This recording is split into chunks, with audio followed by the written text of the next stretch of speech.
So, yeah, I'm just, Okay, we are live now. I'd like to call the meeting to order and acknowledge that we are in Treaty One territory, the home and traditional lands of the Anishinaabe, and Innu and Dakota peoples in the national homeland of the Red River Métis. Our drinking water comes from Shoal Lake 40 First Nations in Treaty 3 territory.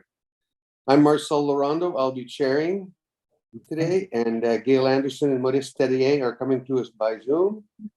And from the assessment department today, we're going to have Arka Adikarnov, and our administrative personnel today is Belen Rojo. We'll be hearing applications for revision of the assessment roll in accordance with the Municipal Act. The matters for which the revisions is requested have been described in each application, and we'll limit discussions to those matters. The statements that are made at this hearing are sworn testimony, and anyone speaking to the matter must be sworn in. Be advised that comparisons of assessment of properties are not considered evidence of market value by the Board of Revision. The Board of Revision is appointed annually by Council as independent of it and the City Administration. It makes its decisions on the basis of the evidence provided at this hearing and issues a written order that will be mailed to all parties as soon as possible. Please note that the Board's decision with respect to an application may be appealed to the Manitoba Municipal Board if the matter pertains to assessed value or classification, or the Court of King's Bench if the matter pertains to an application of exemption from taxation.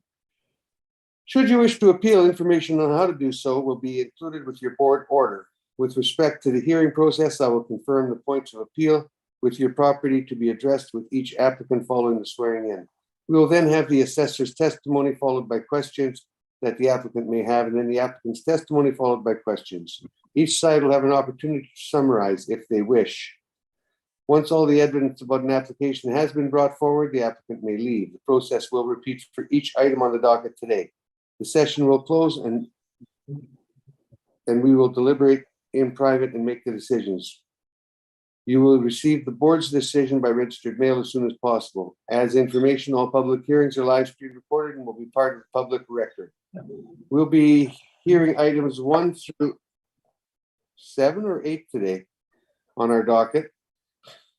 I believe it's 7. I believe it's 7 too, but on here it says 8. So please affirm the assessor and the applicant's testimony, please. Mr. Assessor, please state your full name.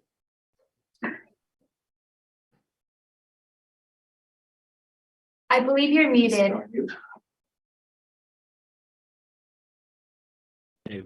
Arka Aidarkhanov. Thank you. And do you affirm the evidence you're about to present is the truth, the whole truth, and nothing but the truth? To the best of my abilities, I affirm. Thank you. Mr. Applicant, please state your full name. Trevor Smith. And you affirm the evidence you're about to present is the truth, the whole truth, and nothing but the truth? I do. Thank you. Mr. Story, please Sid Story. and you affirm the evidence you're about to present is the truth, the whole truth, and nothing but the truth? Yes, I do. Thank you. Thank you. Arka, we're going to be starting with item number 1 at 1272 Dugald. I do believe everything we're dealing with today is on value from what I could see. So if you can go ahead and read it on the record, please. So Board of Revision file number 22-3613. Applicant Fair Tax Realty Advocates. It's a 2023 assessment roll, and the roll number for the property is 0609315860. Address 1272 Dugald Road. Owners are Manitoba. It's a numbered company, so it's 2474761 Manitoba Limited. Again, roll year 2023. We are dealing with reference date of April 1st, 2021. Assessed value is $4,515,000. Classification is 60, and liability is taxable. It's parcel uses complete auto dealer. Property consists of 2 buildings, and they are 1-story buildings. Construction class metal frame. It's located in M2 zoning. Land area 218,174 square feet. Plan area 26,669 square feet. Gross floor area is 28,325 square feet. Okay, and I guess we have a land plan area ratio of 8.18. Okay, page, I guess, yeah, so where are we going there next? Okay, didn't miss anything, sorry. Okay, page 1, we have aerial view, sorry, page 2, we have aerial view of the subject property. It's front in Dugald Road. So is page 3. We have a street view and some interior pictures that were found online for the subject property. So, and you can see it's I guess it's a dealership related item dealing with sports and recreational vehicles, so quads, snowmobiles, motorcycles. So you have a showroom, you have some offices. There is a mezz area. That's, you can see some pictures on page 4. It's page 5, basically. Page 5, I kind of like added quite a few pages here, but page 5 through page 8 basically states that it is an owner occupied property. It's a copy of the mailer that the property owner have sent back to us. And as far as on page 7, as far as a COVID-19 supplemental questionnaire, minor impact of COVID for the subject property, most answers are no there. So it's page 7 and 8. Page 9, we are dealing with the VCD and comparables, and it's typical in this market that City of Winnipeg compares VCDs with larger retail outlets, and the comparables, we have 28 comparables there that basically show average, I guess shows a, I guess I'll elaborate a bit. So there's 28 comparables. There are larger retail outlets in the city. So what do we have there? We have average of $18.83 per square foot. Weighted average 18.01 cents per square foot, and median is 18.27 cents per square foot. I believe the best comparables for this property would be comparable 4, comparable 20, and comparable 27, because they are within the same part of the town as the subject property, give or take.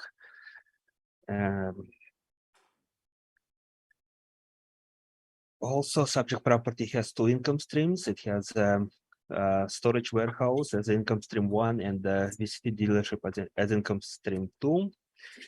If you go back to page 2, you can see 2 buildings, one of them being storage warehouse and another as I guess a dealership itself. So page 10 provides comparables to the storage warehouses in Dugald neighborhood, St. B Industrial Park, similar to subject property, Symington Yards, again, St. B Industrial Park and Mission Industrial. The range, the minimum there is $6 a square foot, and the maximum is 11. Average is 8.73, and the median is $8.25 per square foot.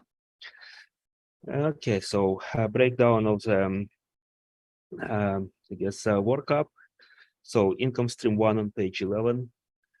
We have 5,838 square feet for storage at rate of $3.99 per square foot. Calculates to be $23,294 with vacancy at 3% and application of I guess non-recoverable expenses of 3% and shortfall rate of $3.85 per square foot. Net operating income arrives at $21,243,000. Application of cap rate of 6.55%. Provides an estimate capitalized value of $324,321. Income stream 2 for the dealership is on page 12. What we have there is 22,361 square feet at a rate of $13.04 per square foot. Potential rent $291,587. Application of 2% of vacancy loss. arrives at effective gross income of $285,755. Application of 3% of non-recoverable expenses, $6 per square foot of shortfall. We are arriving at net operating income of $274,499,000.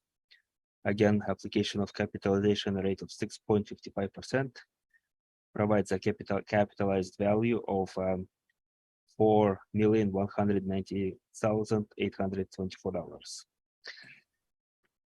Summarizing on page 13, both income streams together, adding things up, total assessed value here is $4,515,000. Okay. Page 14 provides studies on the capitalization rates. So column, I guess, well, there is 4 studies done. First, I guess, okay, there is a City of Winnipeg 2 columns, Colliers, CBRE, and Cushman and Wakefield. And for this particular property, we're utilizing suburban BOS cap rates, and the per City of Winnipeg cap rates range from 5.6% to 6.9%. And Colliers 6% to 6.75% cap rate, CBRE 7% to 7.5% of cap rate, and Cushman and Wakefield 6.75 to 7.75%. But Cushman and Wakefield column states it's Q3 of 2020. That's the date of the study. Okay, and we have some like the following pages are basically some expert of the Municipal Assessment Act relating to if assessor is to seek penalties for non-compliance, burden of proof on non-cooperation, and so on. And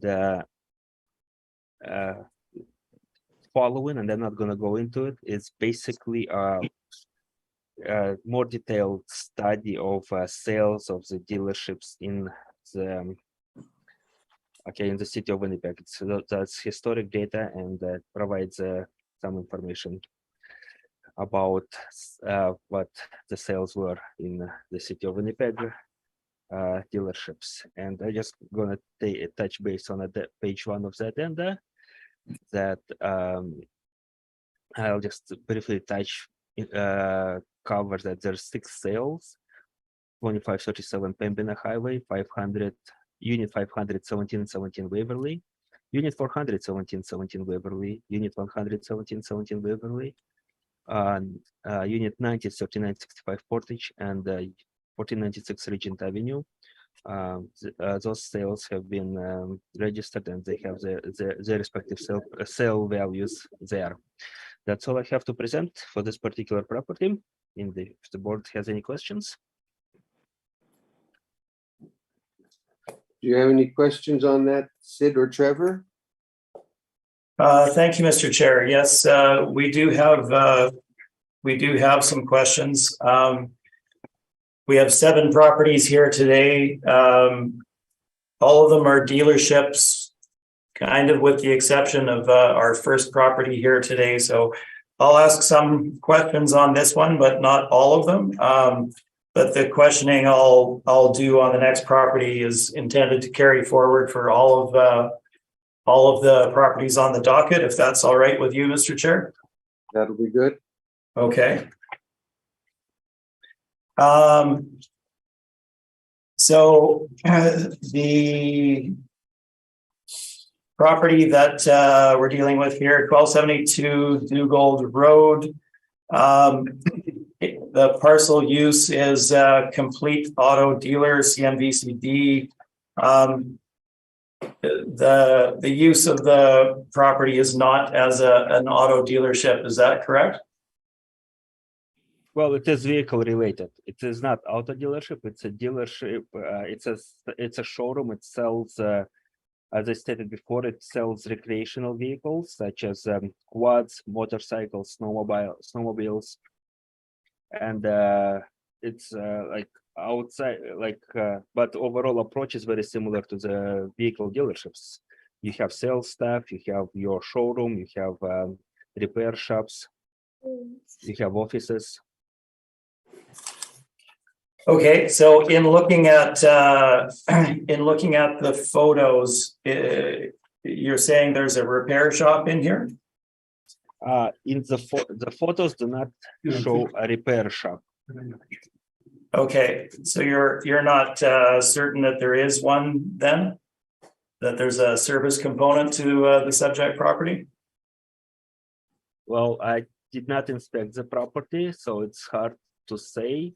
Fair enough. For sure, whether there is one. Typically, those type of properties have a repair service component. Okay, and in looking at the photographs of the subject property on your pages 3 and 4 there, would you say that the level of finish for the subject property would be equal to a normal auto dealership? Well, let's define normal auto dealership, right? Well, okay. Would it be, obviously there's a range of auto dealerships, but would, in looking at the photos here, it would appear to me that the level of finish in the showroom for the subject property would be somewhat substandard in relation to majority or most auto dealers that I've seen. Would that be a fair statement?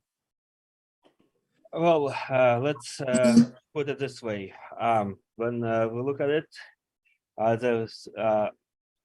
it is obviously doesn't have all the sparks and bells and whistles that a new building would have.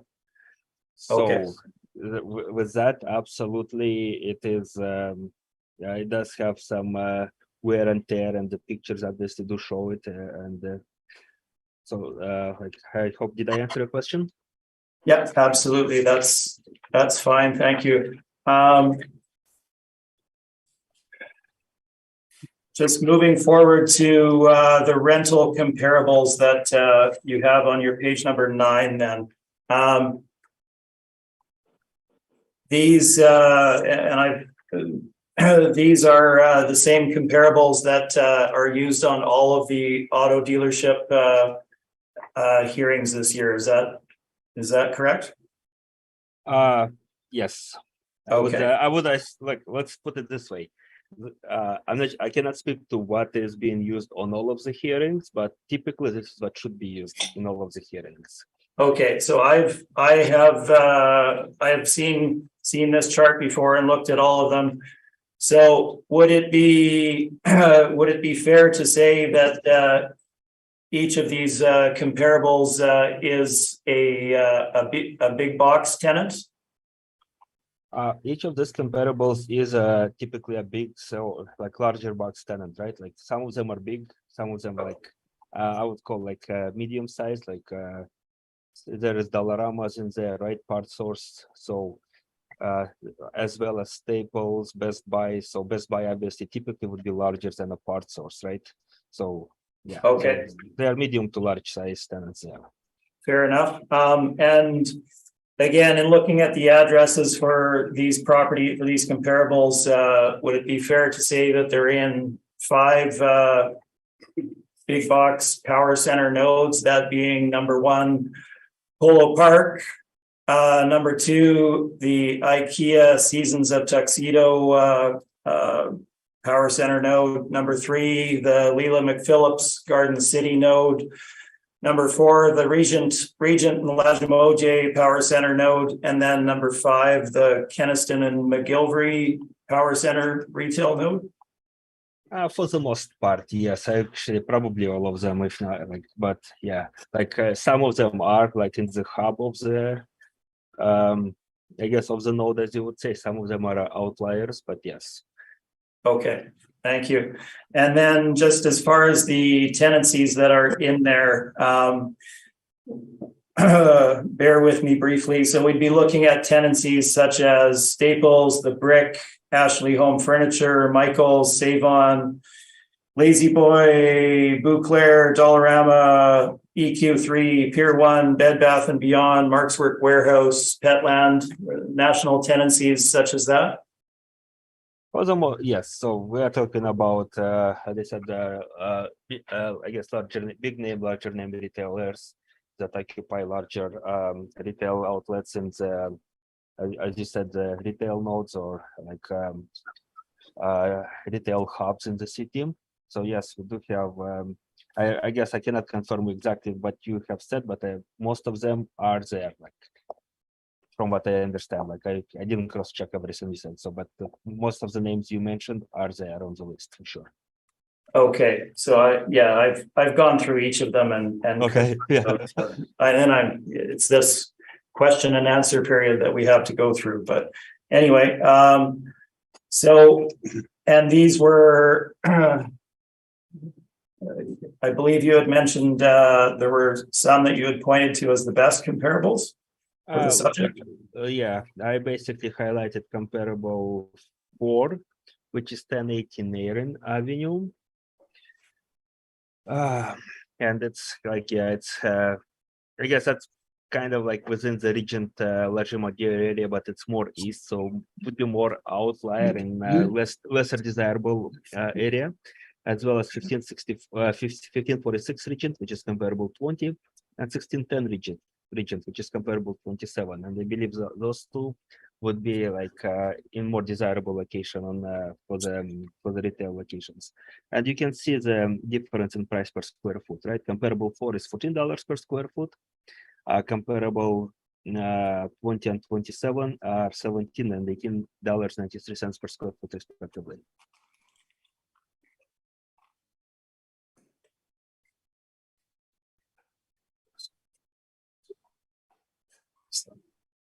Yes, if I may. Mr. Chair, may I ask a quick question, please? Go ahead.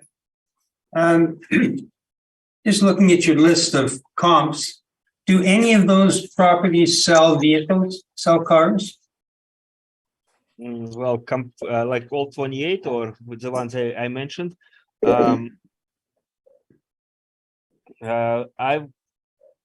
do not think, no, none of those, like most of those comparables, with the exception perhaps to comparable 24, which is River City Sports. I'll have to double check exactly what their inventory is. But that is, I would put a question mark by that one, but all other ones are your retail outlets that do not deal with motor vehicles. Okay. The storage warehouse component of the property, the city's aware that property is unheated? Absolutely. That's why we have a rate of whatever it was, $3.99 per square foot versus typical like 5 and up or $6, whatever, $6 or closer to 6. Okay, but there's been no change to the capitalization rate for that aspect? Again, where like as far as rate per square foot addresses the type of property, capitalization rate addresses the investment potential, and the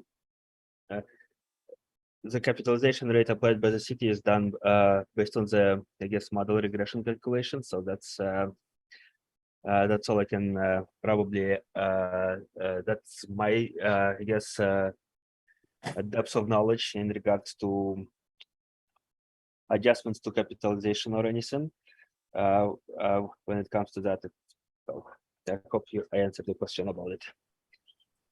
Okay, looking at the capitalization rate issue itself, then I believe you had said that this is you're looking at the OFS 5.6 to 6.9 in your discussion. Yes. Is that correct? Yes. So the subject property is not a suburban office building, correct? Subject property would not be a suburban office building. No, it would not. No. Okay, I'm just not wondering how that relates. It's just how model views it when the model calculates it. Mm-hmm. Is it because the automobile dealerships fall within the within the city departments, they fall within the office realm. Is that why office is used in the modeling? Yes.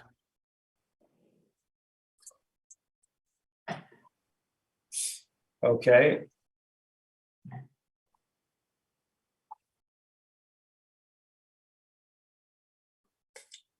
Do you have any questions? Not right now. I'm fine. You're doing very well. Okay, I believe those are all of our questions for the moment. Thank you. Gail, have you got any questions? Just in regards to the property, the pictures that you provided are helpful. Those appear to all be taken off the online site, off Google or an online visit. Was there any is that correct? Yeah, the pictures that are provided in this report are taken from the internet. Okay. And do you have any note as to when the last inspection of this property was? Let's see.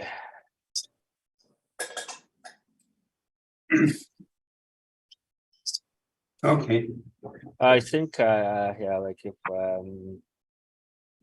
I do not have the notes stating if there stating the dates of the inspection or anything like that, so I cannot answer the question. Okay. Okay. So the assessment, as you noted, is completely model driven. Am I correct? Yes. Okay. And the yeah, the other question that I had has been asked and answered. So that's all my questions. Thank you. Maurice, questions? Yeah, my colleague asked the thing about the model driven, so that's okay. When I look at the comparables, though, obviously it's difficult when you're dealing with auto dealerships. So you're using, what I found a little different is that you're using retail, but you're using the cap rate under office. And if I look at what the municipal board decisions were saying, that the closest, there's no such thing as a classification for dealers, but the closest was retail. Why are you then in your cap rates on page, I think it's 14, is it? Yes. So why are you using, I know it's the model, but still, my question is, why are you using office while it seems the evidence that you provided indicates more that the retail is closer to what dealers are? Yes. Have you got an answer for that? Probably a vague one. I'll try to answer the question. I guess the simple answer will be that is a question to the people who write the model, why they're using it. That's the easiest answer.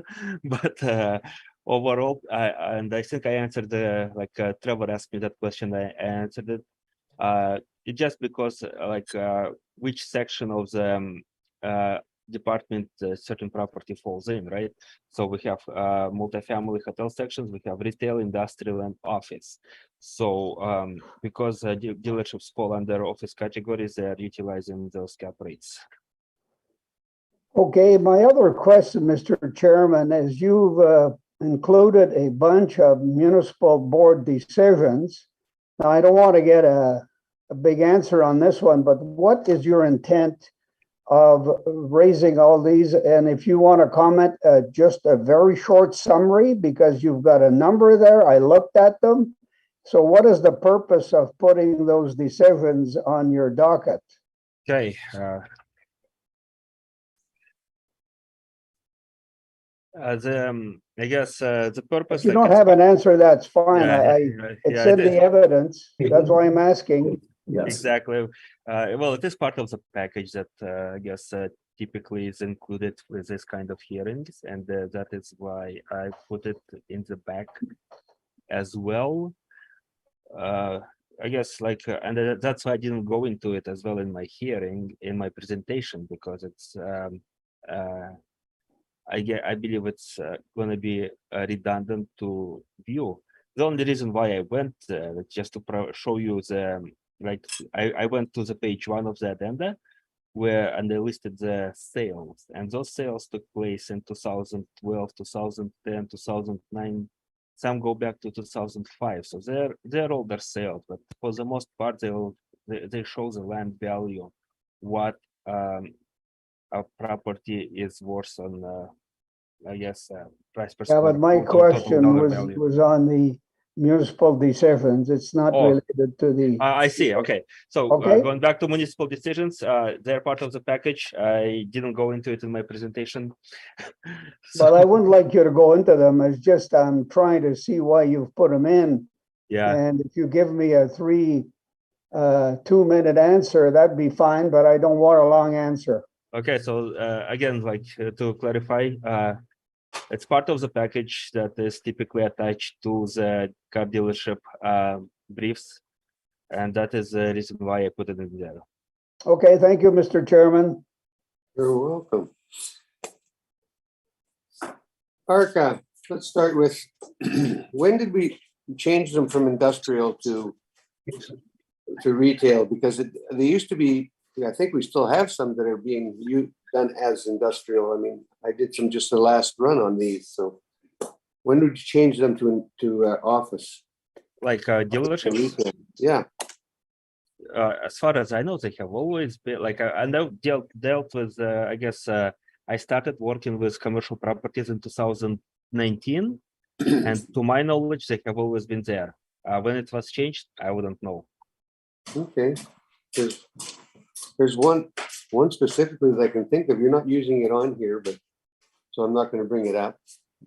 I don't think it's here. It's on Waverly.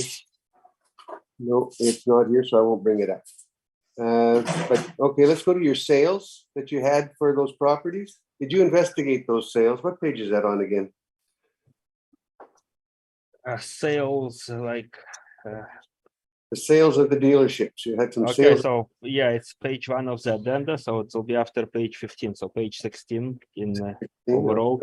Okay, so let's start. Did you investigate any of them? I personally did not.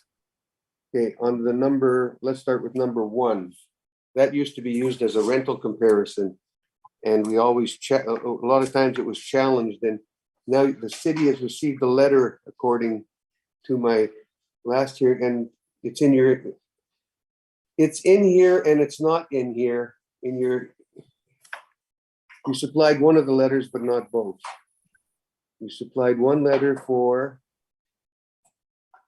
the property on Regent.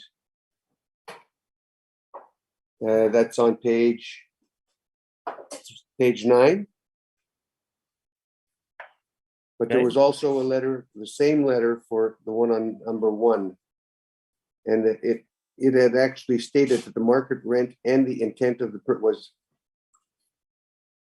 property was leased at and above the market rent with the intent to purchase when they did it.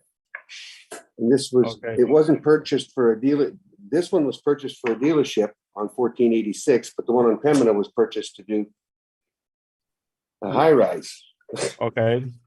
So I still would like the city to clarify why they're even using that comparable on that one. On the Ford dealership, you've got a sale of 9.5 million, but you didn't give us whether or not what was included in that sale.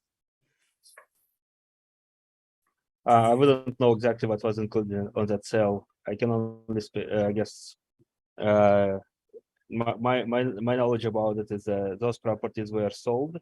When they were sold, they're dated sales, and they deemed to be, to the best of my knowledge, they were deemed to be bona fide sales, and that's why I used the page 1 in my example as what those properties have sold for. But you did not investigate them. No, I See did what not. was sold. You don't know if the equipment and all the furnishings went with any of these sales. No, I wouldn't know. Yeah, I wouldn't be able to. I wouldn't know any details of the sales besides what is presented on the page 1. Okay. Cap rates, you and I, we can discuss that and argue and disagree all night long, right? We won't get into the questioning too much on that. You've put your point forward on it already. on one, I do have to ask you one thing. When the model takes the cap rate, does it take the floor the same as it does when you do the expense for the non-refundables? On the NRs, you're going, the model takes the floor all the time of 3, which can be adjusted if you find reason to. And the cap rate usually takes the floor on your cap rate on the model. Is there a reason that it does that? Okay, I had hard time following the question. So the cap rate takes what? The floor? The floor, the lowest, almost the lowest common denominator, rather than the middle or the other end. You're not tying it to the property as such. You're saying all properties are going to be at this. You're not distinguishing. Have you investigated The cap rate differences? Yeah, Or- like the cap rate would change if this property is not as leasable or rentable for different reasons, would it not? It would go higher? I cannot say exactly what logic is within the algorithm for the cap rates. All I can say is currently we have cap rate of 6.55 for this property, and I guess it's on the higher rate of the cap rates, like because cap rates in the range of cap rates within the 20th and 80th percentile is 5.6 to 6.9. So it seems like subject property at 6.55 is guess being to the higher rate of the cap rates, and that kind of addresses the certain issues of the age and I guess overall expectations by the investors for the subject property.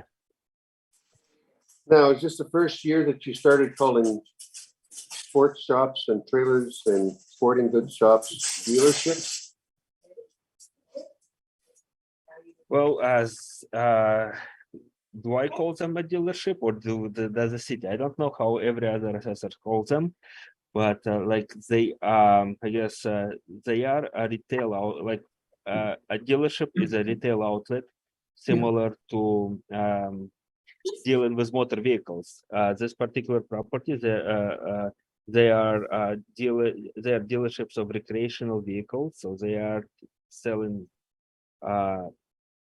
vehicles that are recreational in nature, but very similar to the vehicle dealerships. Their concept. Thanks, Akar. We'll leave it at that. If you could make your presentation, gentlemen. Thank you, Mr. Chair. Sid, did you want to describe the property to start with? Yes, if I may, I think everybody's aware of this. This property is located on the corner of 59 Highway and Duval Road. It's east of 59. And it's next to GNR Recreational Vehicle World, which is east of it. And La Jamodier is west of it. So it's just at the down ramp of the Duval Bridge. Thank you. So the structures themselves, so Arca is right in that they do sell recreational products out of the main building, that being, boats and jet skis and things of that nature in the main structure. If you look at the city's photos that are included in their brief, you can see the level of finish is not comparable to any auto dealership that I've been in, and I've been in quite a few of them. It's you can see the floor is painted concrete, somewhat a lot of wear and tear there. No special finishes of any real nature. And it's essentially one wide open floor. I don't see a lot of build out for either office space or customer lounges or anything of that nature in the in the showroom component of the property. There's also no service area for the property. So in that way, it's not similar to a vehicle dealership. And the cold storage building, which is shown on on the city's page 2, but I believe it's also shown in our document here somewhere. Our page 7, you can see that the building at the rear of the site, so on the left-hand side of that page, is cold storage. It's simply storage building. The other thing to note on that page is that the majority of the site is gravel surfaced. So once you get beyond the front building itself, the actual site is not paved. It's all gravel surfaced. So again, that distinguishes it from your standard automobile dealership in terms of the quality of the structure and the site itself. Now, looking at, I had a couple of points that I wanted to bring forward here. In the city's brief, so in each of these briefs here today, you'll see the municipal board excerpts at the rear of the city's brief. The main one that they refer to is Unit 90, 3965 Portage Avenue, which is the Point West Auto Park. I believe this dates from 2004, if I'm not mistaken. And it in that decision, they referred to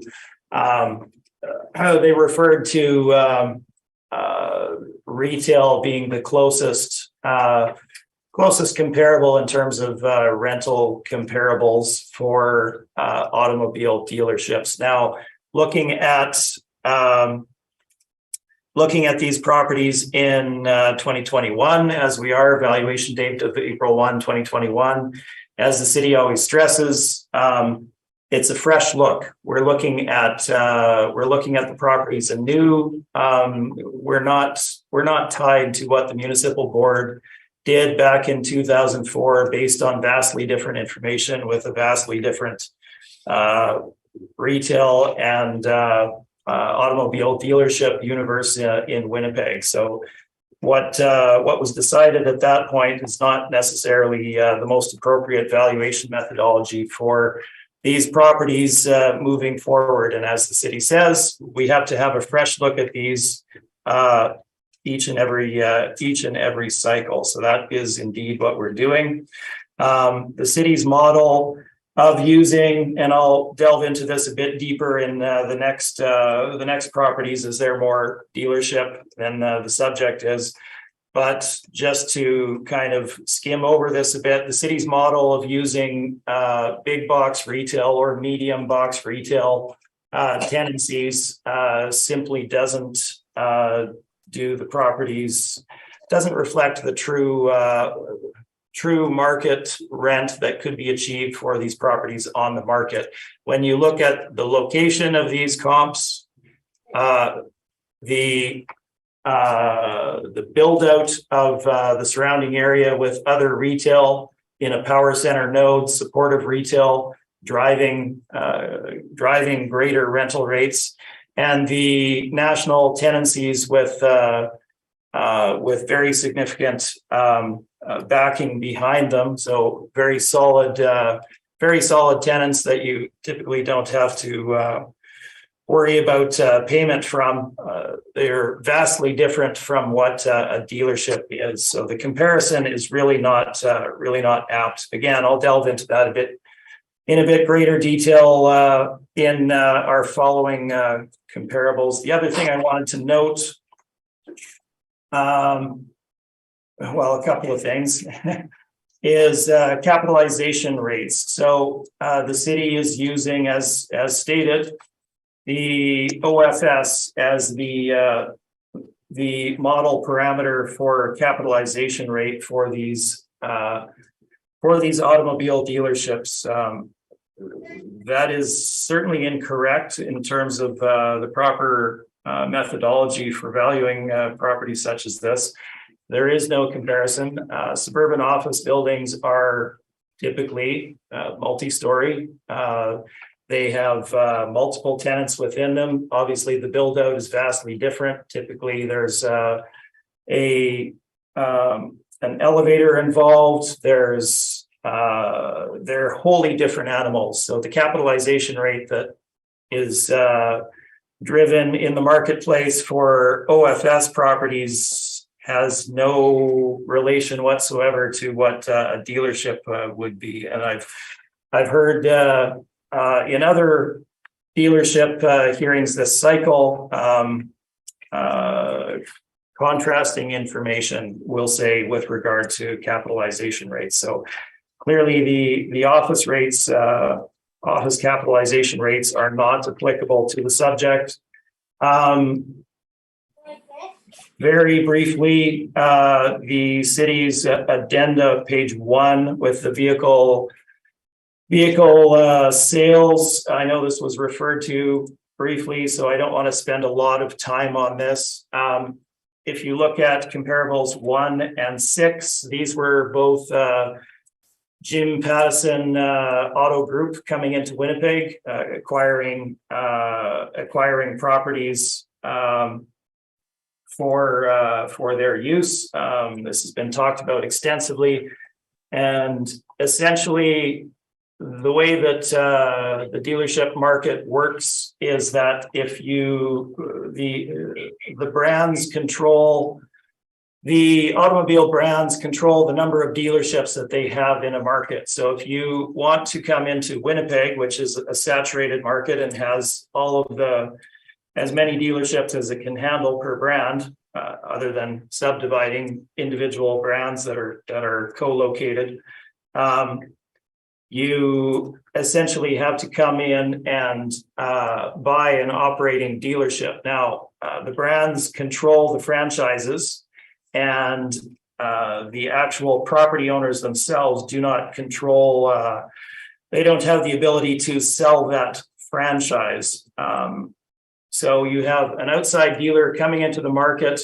They need to acquire an operating dealer, such as Subaru on Pembina or the Toyota on Regent. In order to do that, they have to acquire that real estate and locate in that specific location and continue the operation. Now, what's the motivation for the existing franchisee and owner of that real estate? They can't sell the franchise, so how do they capitalize on the goodwill that they have in the marketplace in selling that transaction? Well, they do it in two fashions, and this is actually noted in the city's letter on page number 9 with regard to the Frontier Toyota property. In both of these cases, Jim Pattison comes in, leases the property at an well above market rate for a period of 5 years with the option to extend, and has an above market purchase price assigned at the beginning of that lease, which they can exercise at the end of the first 5-year term. So clearly there's a lot more involved than the actual bricks and mortar. These are not real estate transactions. To this end, if you look at 2537 Pembina, they paid an above market rental rate, immediately exercised their option to purchase the property, and they were already building their new site for the Subaru dealership over adjacent to the Waverly Auto Mall at that time, and indeed moved there immediately once it was built. The 2537 Pembina did not open up another dealership there or anything of that sort. It became a development site. The structure was torn down, and it's now being redeveloped as a multifamily site. Each of these sales essentially reflects that information as well. The transactions are not strictly real estate based, so they can't be relied upon to frame any particular market value for these properties. So just wanted to cover that off initially. Happy to answer any questions on that. Let's skip back to the subject property at hand here. The property, we're looking at a 37% increase in assessed value for 2023. Property was reduced to $3,298,000 in the last cycle, 37% increase to the current assessed value. That's simply not supported in the market over that time frame, particularly during COVID. The 2020 decision was based on the applicant's NOI, which was based on an $1,150 rental rate and a capitalization rate of 7.75%. Now, let's move into our brief. Each of these properties today is essentially valued identically.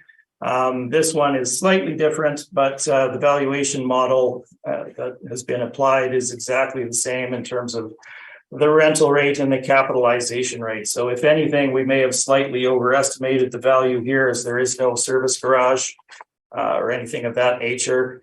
What we see for dealerships is a two-part property. We have showroom retail at the front of the property, or showroom office at the front of the property, with vehicle service garage at the rear of the property for dealerships. In the subject case, we don't have the vehicle service garage and it's not built out as office, so it would be underbuilt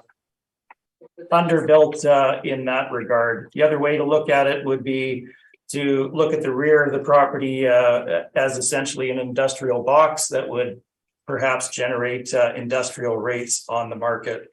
Now, if we look at our valuation for the subject property, page number 2 of our presentation, you can see that we've increased the rental rate from $1,150 in the last cycle to $1,250 in the current cycle.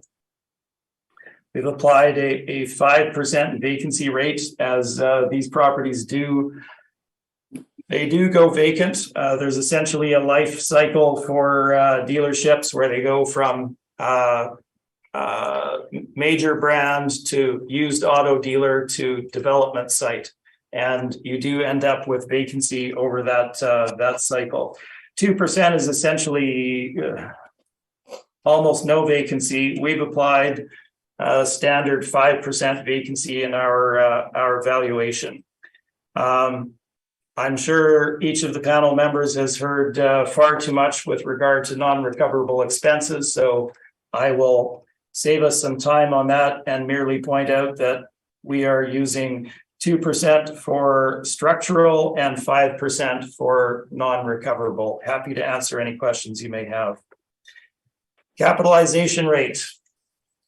We have used capitalization rate of 7.5% for the subject property. Again, the last cycle, the board decisions were based on 7.75%. When we look at cap rates, and again, this particular property is a slightly different animal, but when we look at cap rates for an auto dealer, what do we have again? We have a blend of properties. We have showroom office at the front and vehicle service garage at the rear of the property. Now, so we would typically look at capitalization rates that would give us a fair framing of the property by looking at those two components. So if we look at the City of Winnipeg brief on page number 14, and we look at the retail component for showroom retail, essentially showroom retail / office, and we look at the industry participants, we can disregard regional shopping centers, which would be your Polo Parks of the world, You can also disregard power centers, which would be your Regent and Lagimodiere power centers, Kenniston and McGillivray, those the smart centers of the world. Again, really no relation to the subject. We look at the strip center capitalization rates as shown on page number 14. Colliers is indicating a range of 6 to 6.75%. Again, closing costs, it's well known that Colliers includes closing costs in the development of their cap rates, so they're typically roughly a quarter point low, so that would bring the high end up to 7%. CBRE is indicating 5.75 to 7.5% for their range. And Cushman and Wakefield is at 5.75% to 7.25%. Now, with a dealership, they are, and I'll delve into this again in our properties to follow, but we're typically looking at a special use property. Subject property, somewhat less so. But if we look at this in relation to a normal strip center and you look at the risk that would be involved, we're looking at a single tenancy here. We're looking at a lower level of finish. We're looking at a non-standard location. We're looking at a graveled site with all of those factors coming into play. It would drive a higher capitalization rate than would the investment grade properties that are typically considered by the commercial brokerages in their cap rate studies, as indicated on that page 14. So the high ends of the range there are essentially 7.5%, and 7.25%. We're using 7.5% in our analysis. And this is summarized on our page number 2. So again, we've increased the rental rate from the prior cycle by $1 to $12.50 a square foot. We've added an appropriate vacancy rate of 5%, overall non-recoverable of 7%, and a cap rate of 7.5%. And this gives us our final market value of $3,203,000 for the vehicle BCD. Equally, moving forward to the warehouse, we're not in disagreement with the rent. However, again, vacancy rates, industrial vacancy would be around that 5% range. Certainly, investment vacancy is 5-7%. We have the same non-recoverable of 7% and the cap rate of 7.5%. Again, the property is being purchased as a whole, not as individual components. So there's a single cap rate that would be applied to the property. So using 7.5 gives us a value of $259,000 added to the VCD gives us a total value of $3,462,000. Just very briefly, at the back of the brief, we have number of results from the subject time period, and this is beginning on page number 10. These are all vehicle dealerships that I've represented in the current market. A number of them being brand new dealerships. The decisions on these properties were based on my net operating income. New properties were using a rental rate of $13 per square foot.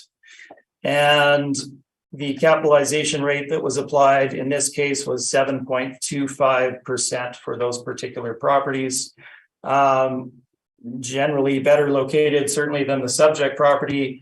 And the older properties, so not the Lowson ones, but the other ones, were based on a rate of $12.50 a square foot. 1300 Regent being new, 1401 Regent being older. So we're looking at very similar properties in that regard, with rates of essentially $12.50 for older properties. And that is my presentation. Did you have anything you wanted to add, Sid? No, I'm just fine, thank you. And we're happy to answer any questions. Arca, you have some questions? Okay, yeah, well, we'll start with Trevor. Have you inspected subject property? I personally have not, but Mr. Story has been in it numerous times. So you can ask, Have I inspected? yeah, you can ask Mr. Story that particular question. Okay, Yes, many times. I see. So just, I guess Trevor kind of mentioned in his presentation that it's basically a showroom without any offices. Like, I believe, like looking at page 4 of my presentation, I see on the picture there is a mezzanine as well as doorways to some offices. So does subject property have offices or does it not? I didn't get the question, I'm sorry. It's not that it has no offices, it's that it doesn't have the same build out as office as you would typically find in a dealership. So yes, you are correct. There are some offices in the space. Yes, I may have overstated that. I can tell you those are very, very modest offices. I believe one of the offices on a mezzanine, makeshift mezzanine. Okay, yeah, thank you. Just to, I guess, just to make sure that subject property does have offices. I mean, probably you're right, Trevor. They probably a bit on in a bit of a, I guess, lower grade offices that new vehicle dealership would typically have. But yeah, okay, just to make sure the subject property does have offices. So my next question is, so it's well, basically, subject properties business is selling recreational vehicles, right? Correct. Okay, so you mentioned that I guess you pointed out the municipal board in your presentation, municipal board decision about what is the best way to value that kind of properties, and you kind of stated that it shouldn't be the case, and there should be a different way to value it. Why would you abandon the position of the municipal board order and say that we do not feel that it should be the case based on the like it shouldn't be tied to the decision of the higher court? Certainly. So just to be clear, it's not a court, but it is an adjudicating body. But in any case, so as the city has mentioned, I'll back up briefly. There are roughly 200 automobile dealerships that have been appealed to the municipal board level, and they're all awaiting some test cases that we're working towards, which will determine essentially what the appropriate valuation methodology will be for these. When we go back and we look at the 2004 decision that was taken, certainly I was not involved in that, but equally, if we go back to the market, which, and I'm not looking at the decision here, but I'm going to assume it was for the 2002 year. The dealership market was vastly different, as was the retail market. If you go back in time to that time period and compare what was what retail development was and where it was in the city then versus now. Equally, and this was the point that I was trying to make, the city stresses that each and every cycle we're taking a fresh look at the valuation for properties, and that would equally hold true to dealerships. We have essentially a single decision here. There have been no decisions since that 2004 timeframe, and the model that was utilized in that particular decision, we don't feel is appropriate for the subject for the current time frame or those decisions that are before the municipal board. So for all of those reasons, we are taking obviously a fresh look at what is the best valuation methodology for these properties when there is no arm's length either transactions or tenants in place to help guide us in our values. I see. So basically, what we have is retail outlets is the only kind of footings currently. Like whatever would come out of the future decisions may or may not affect it, but tentatively that's all we have today, right? To deal with, in a sense. Is Well, that particular municipal order, right? Yes, but we are not held to that, and of course, neither is the Board of Revision. Oh, okay. My next question would be, I guess,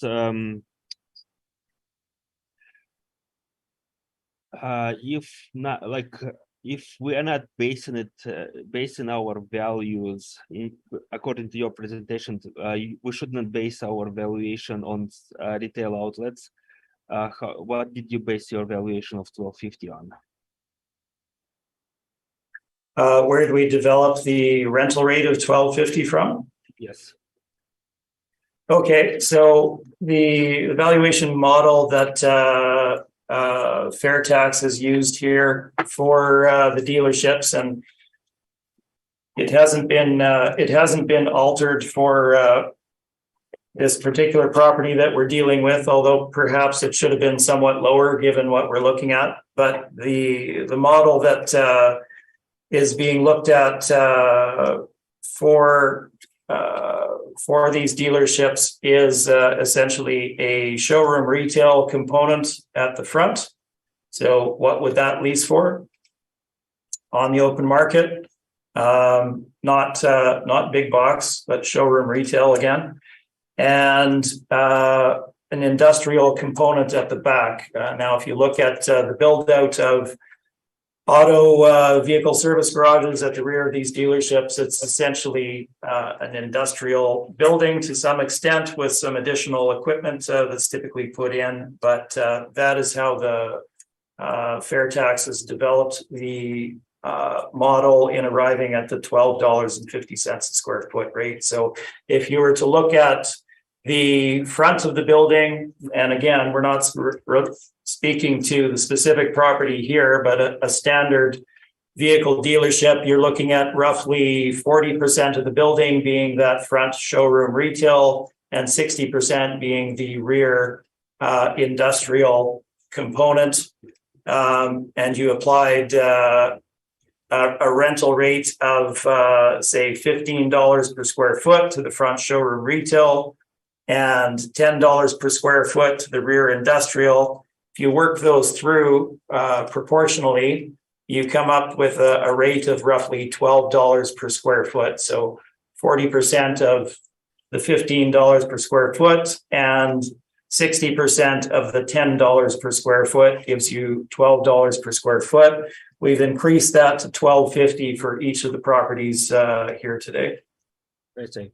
So, and you did it because I guess you took you weighted it, right? So you weighted the Weighted average. showroom, That's and you weighted the I guess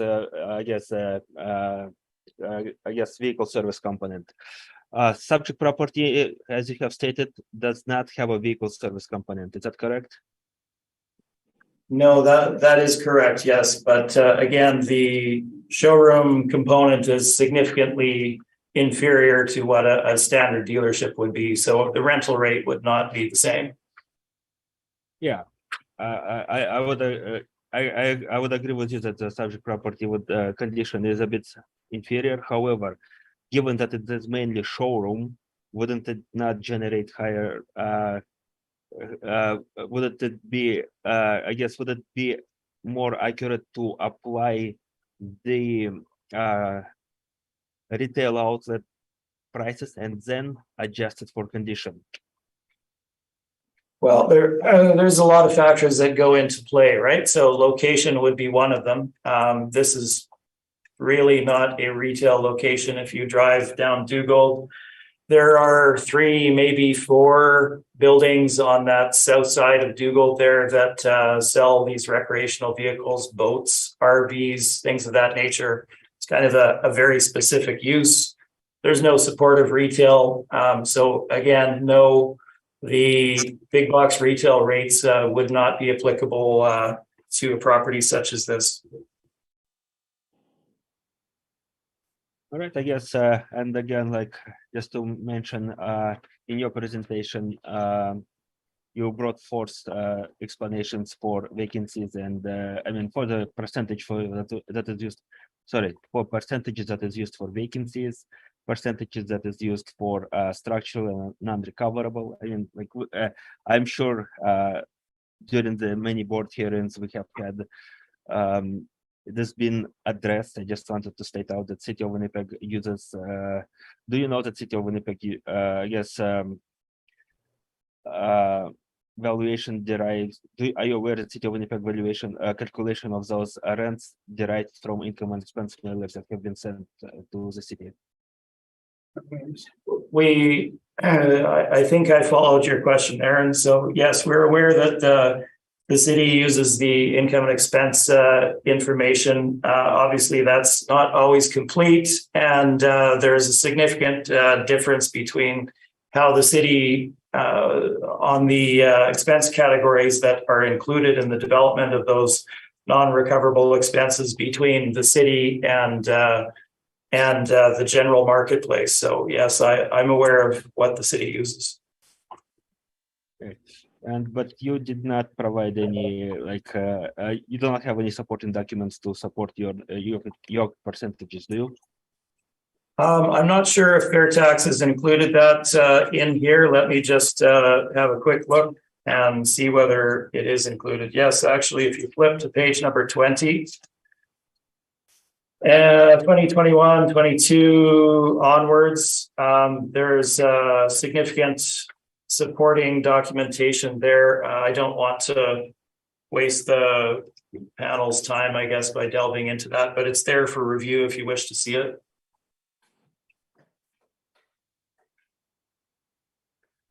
I just when I looked at it, I didn't see any supporting document, any concrete calculations. That's why I asked. But, I'm sorry, the calculations. I'm not sure that it includes the calculations. It lays out the methodology for what should be included, and it would identify how our position is distinct from the city of Winnipeg's. Well, I think City of Winnipeg doesn't argue with, like, I personally wouldn't argue with the methodology because we have all of the expenses accounted for. Like you have, let's say, vacancy percentage. We have vacancy percentage. Applicant has shortfall rate. We have shortfall rate. Applicant has non-recoverable expenses. We have non-recoverable. Just the way, like, the percentages are different. But the methodology, I don't think it's. I don't think there's a problem with the methodology. So, and I'll leave it at that. Those are all my questions. Thank you very much. Gail, do you have any questions? Just in regards to the 5% vacancy that you propose, Trevor, just looking for the background on that.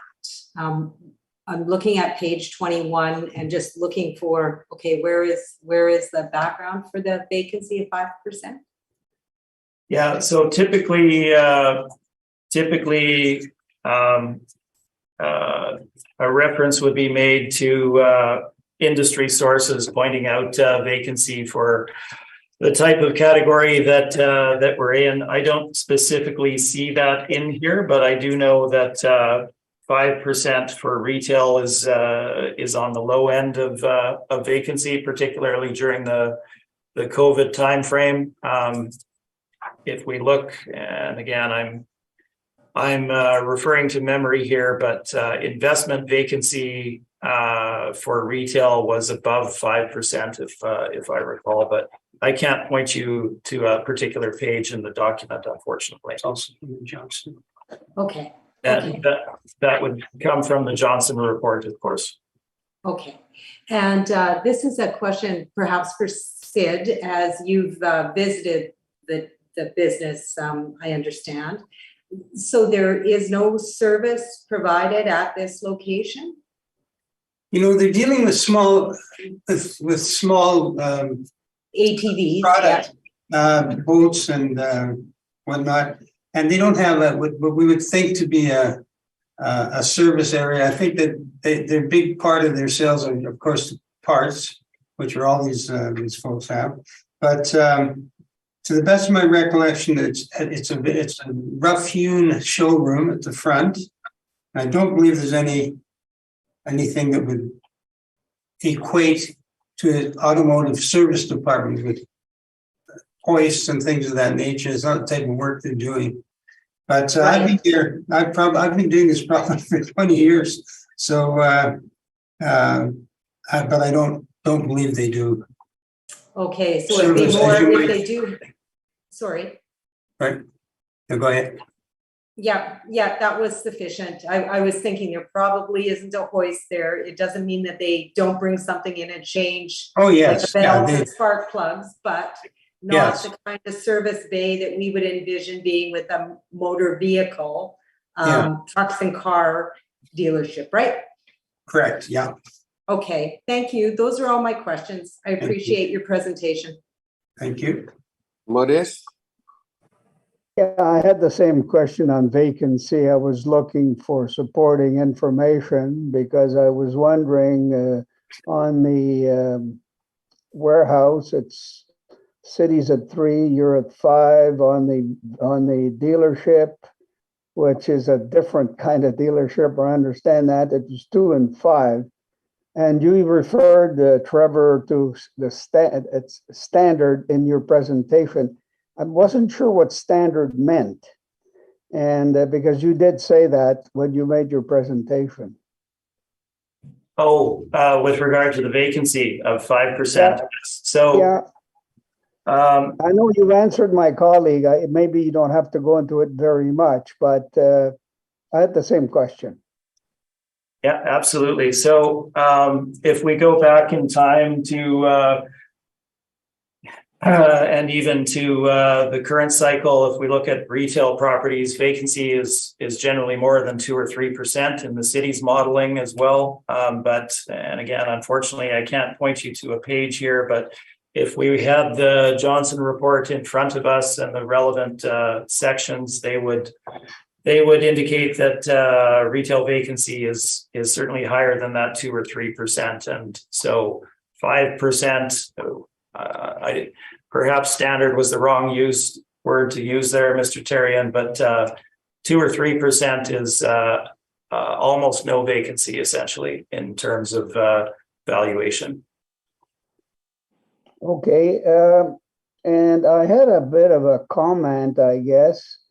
I might have another question, but when you mentioned a fresh look and you referred to the municipal board decisions, in my view, the municipal board decisions do have an effect on how we look at stuff because it is a higher instance. And I understand it's 2004, and I understand all this, but the fresh look doesn't ignore what exists until there is jurisprudence or municipal decisions that are different.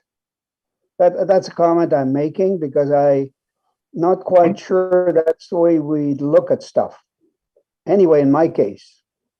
Understood. Okay, the last point, and I'll keep that for because it's not a vehicle dealership, but I'll probably have some questions in respect to the 2 plus the 5, but I'll keep it for your next round because it's a little more complicated. This, I understand, is an awkward type of automobile dealership. That's all, Mr. Chairman. Thank you. Okay. I guess they're not really calling it an automobile dealership. They're calling them dealerships. They're going to be setting up. Am I on? Yeah. Yeah, we're listening. Yeah, the city's setting up their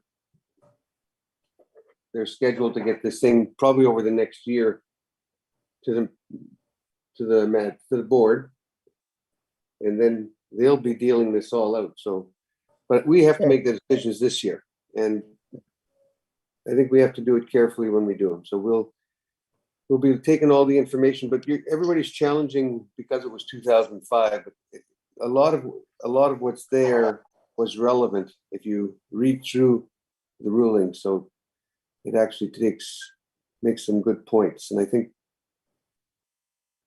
I'm not going to go through it right now.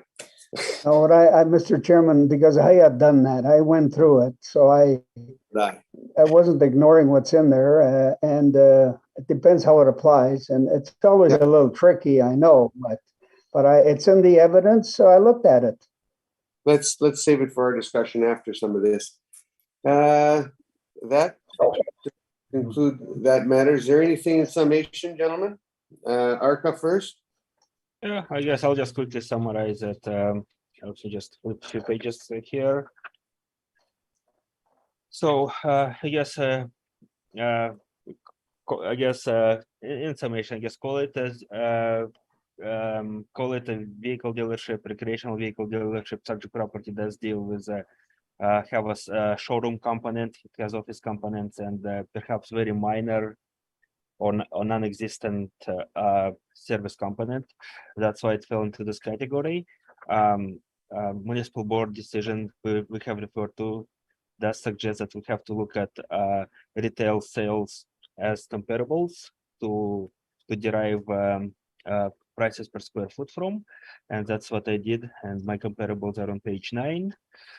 I guess we all have our opinions on percentages that are used by the city for vacancy loss, expenses, and rates for shortfall. City presented their cases in my report. The percentages are there. Again, cap rate 6.55 does fall within the acceptable cap rates of City of Winnipeg as well as Colliers. Within the range of those, I guess, cap rate studies. And just my last point is the subject, I guess, applicant just wanted to note that applicant in their presentation referred to, I guess, certain things, but did not provide, I guess, comparable sales, comparable rents of that would support the position. That's all I have. Thank you very much. Trevor or Sid? Summation? Yeah, I'll speak about it in the next property rather than as a summary. Thank you, Mr. Chair. Okay. That'll conclude that matter then. We'll move on to the next one, which is 3690 Portage Avenue. Correct?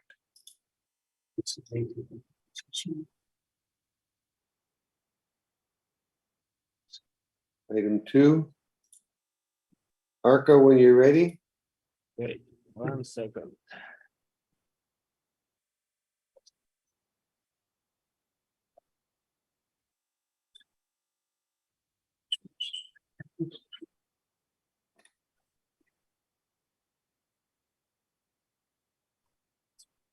Okay, Board of Revision file number 223352. Roll number 0756900230. Address 3690 Portage Avenue. Owner is I guess numbered company, so it's 4346379 Manitoba Limited. Roll year under appeal is 2023 with the reference date of April 1st, 2021. Assessed value of $1,717,000. Class code 60 and liability taxable. Again, the applicant is Fairtax Realty Advocates. Again, it's another complete auto dealer property with 1988 year build, same year effective age. Masonry bearing walls, C4 zoning. Land area 44,105 square feet. Land area 7,300 square feet. land to plan area ratio is 6.04. I recommend valuation based on income. So my recommendation is to change the assessed value from 1,650,000 to $1,653,000 or $14.78 per square foot, and workup details on page 11. What else we have here? So again, We'll find out if they want to accept that. I don't think they are, but we'll ask them. Gentlemen, are you taking that offer that Arca's making you?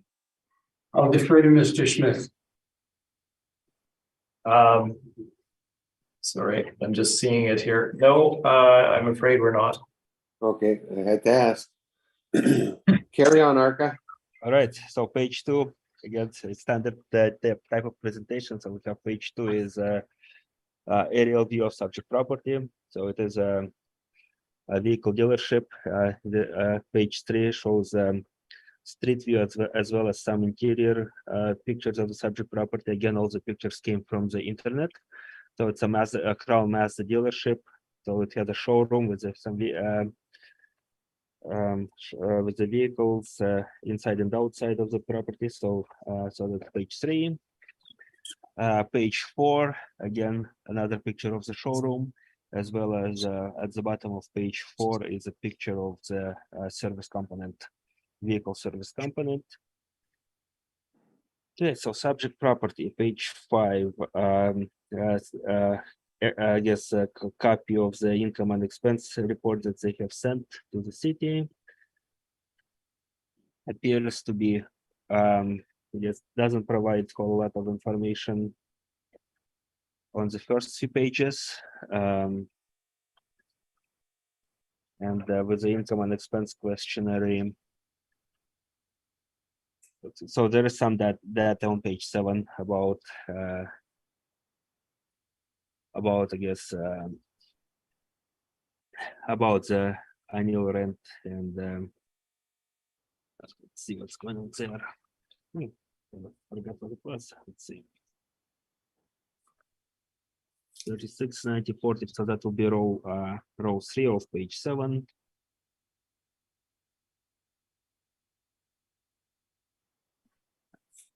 Shows the annual rent. So rent per square foot of 44.48. That is what reported to the city of Winnipeg.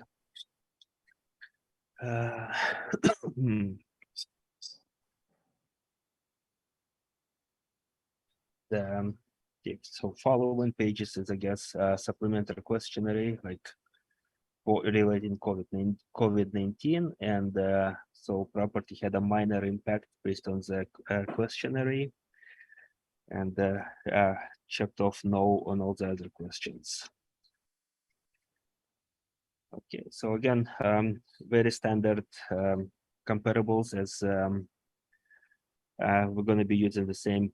I believe we're going to be using the same comparables throughout this whole for all the properties presented here today. So those are retail outlets, and the ones that are probably close within to the closest to the subject property are comparable 13. Sorry, comparable 18, 3673 Portage Avenue, which is a Sport Chek in the shopping center across the street, and some other within the vicinity would be comparable 12, 13, 19, and 22. Again, we're talking about average rate of $18.83 per square foot, and median of $18.27 per square foot, with weighted average of $18. You can call it $18 even. What else we have here? Okay, so subject property is a dealership, 7,300 square feet, and the rate applied is $14.78. So potential rate $107,894, with a vacancy loss of 2%. Effective gross income is $105,736. 3% expenses, 6% shortfall. Provides a net operating income of $101,688. Cap rate of 6.15%, and yes, capitalized and value is $1,653,000.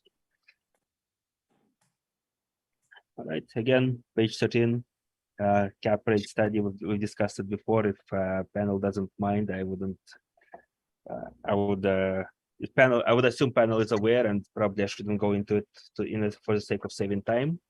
We'll take it as read. Sounds good. And again, addenda in the back, same story as before. I'm not going to go into it except for the page 1, and we've covered it already. So that's all I have. Thank you very much. If you have any questions. Sid and Trevor, do you have any questions? I will only ask a new question, so we'll carry forward most of my questioning from before. Page number 7, the of your brief there, it has the various dealerships by this particular owner, and you had mentioned the rate there. Now, these rates are internal book rents, correct? They're non-arm's length. Is that accurate? Actually, I didn't research it, so I cannot answer what rates they are. If I were to tell you that we've confirmed that they're internal book rents, well, in any case, I wouldn't argue it because I had already answered it. I didn't research fair it. enough. So. Yeah. Awkward question to ask. I understand. Moving forward, then I had missed a couple of things. Page number 10 of your addenda, and then page 14. You have some for sale and lease brochures here regarding 1066 Nairn, which was a former dealership, as well as 810 Regent Avenue. Both of these properties were for sale and lease for over a year prior to the valuation date, correct? Sorry, so page 10, so we have for sale and lease Hyundai Focus Hyundai. What was the question about it? My apologies. So the first question is so page 10 and then page 14, so 1066 Nairn and 810 Regent, each of those properties was for sale and lease for over a year prior to the valuation date, correct? So they were for sale or lease a year prior to. I would assume so. Yeah, I think that's. I cannot say exactly, but yeah, they were prior to the valuation date. And neither property was either sold or leased during that time frame, correct? I wouldn't. I cannot answer that question. I do not have that knowledge. No. Those are all of my questions. Did you have any, Sid? No, I think we're fine. Thank you. All right. Yeah, just my question is in regards to your recommendation to reduce is to reflect the model valuation of $1,478 a square foot. What was it before? Like basically, it pulled the model pulled the land value, and so $1,717,000 is a land valuation. Oh, okay.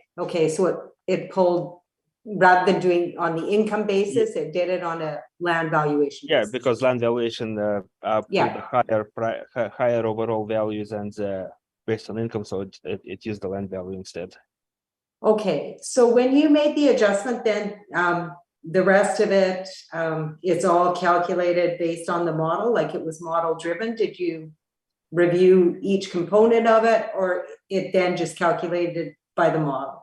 Well, it's the component of the income approach that I think I know what you're talking about. Let me just open the page. So page 11, for example, of my report, I believe you are asking me whether all of those components were provided by the model. Yes, they were.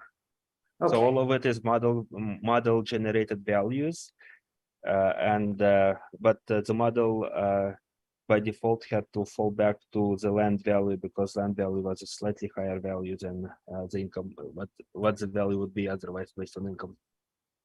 Okay. And has there been any inspection of this property recently at all?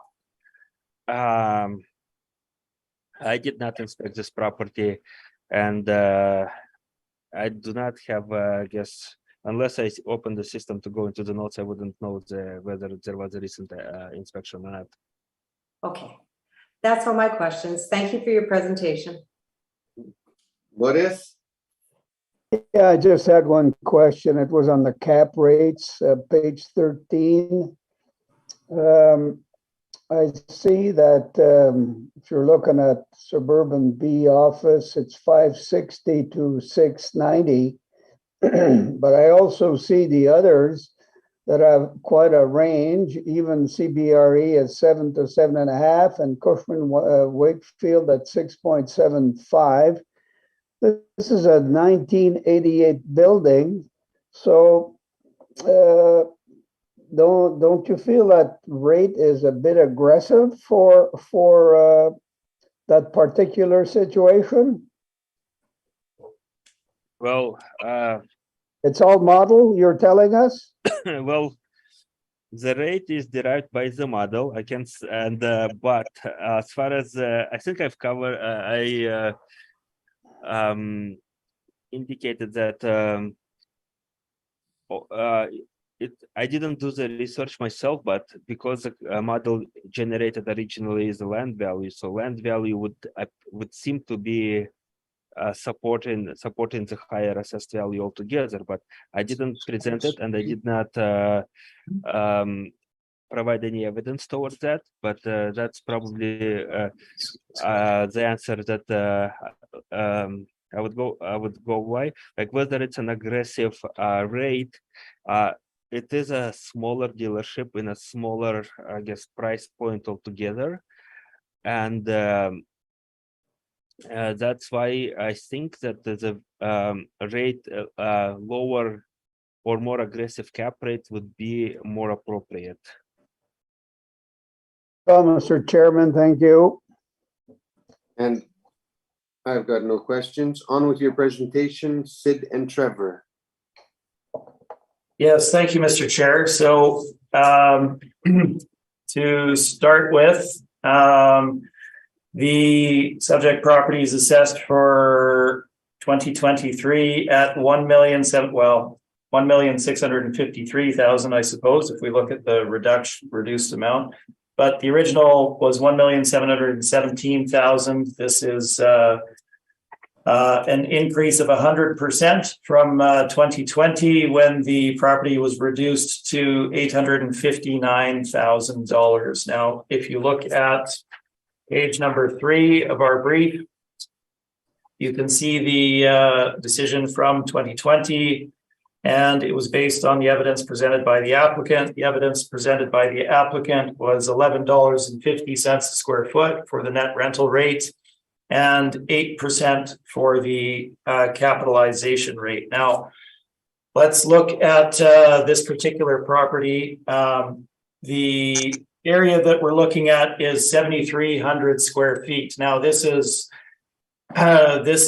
very, very small for an auto dealership. From my own experience, if we go to Point West Auto Park, and actually on Regent as well, Saturn, former brand name in the North American market, developed 2 dealerships, one in Point West, one on Regent. They were in that 7,500 square foot range.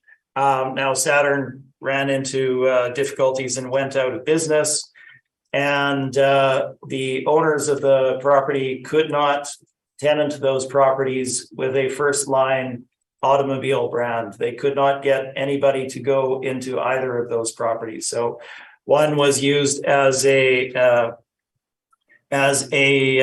used auto dealer on Regent. The other in Point West was used as a truck sales center, and subsequently a used car / finance center as it operates now. So what we're saying is that the subject property is undersized for a dealership in the Winnipeg market, and just in general at 7,300 square feet. It has significant obsolescence built into it on that fact. It's, to my mind, somewhat surprising that Mazda is still operating out of there. I guess Mazda is a little bit of a smaller brand as well. So for whatever reason, they have continued to to operate out of this particular facility. But that particular aspect should be heavily taken into account with regard to the valuation for the subject property.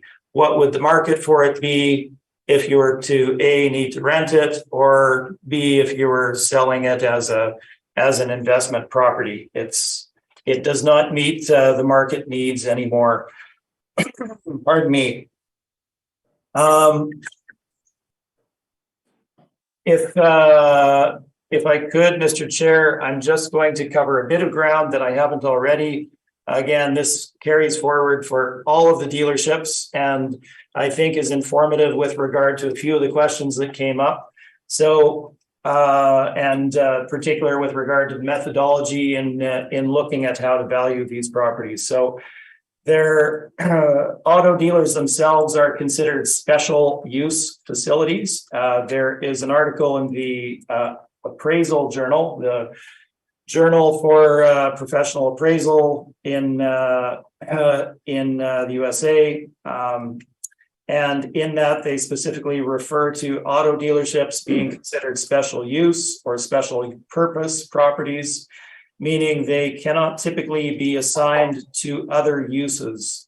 They are not readily adapted to other alternative uses, is what's stated. Now, if we look at what a dealership is, including this property on a much reduced scale, again, you have that showroom retail and vehicle service garage / industrial at the rear of the property. Now, the build out for those bears no comparison to the city's comparables of big box retail, and there's direct reasons for this. As I'd mentioned, the city's comparables are all those small, medium, big box, national scale tenancies. They're all located on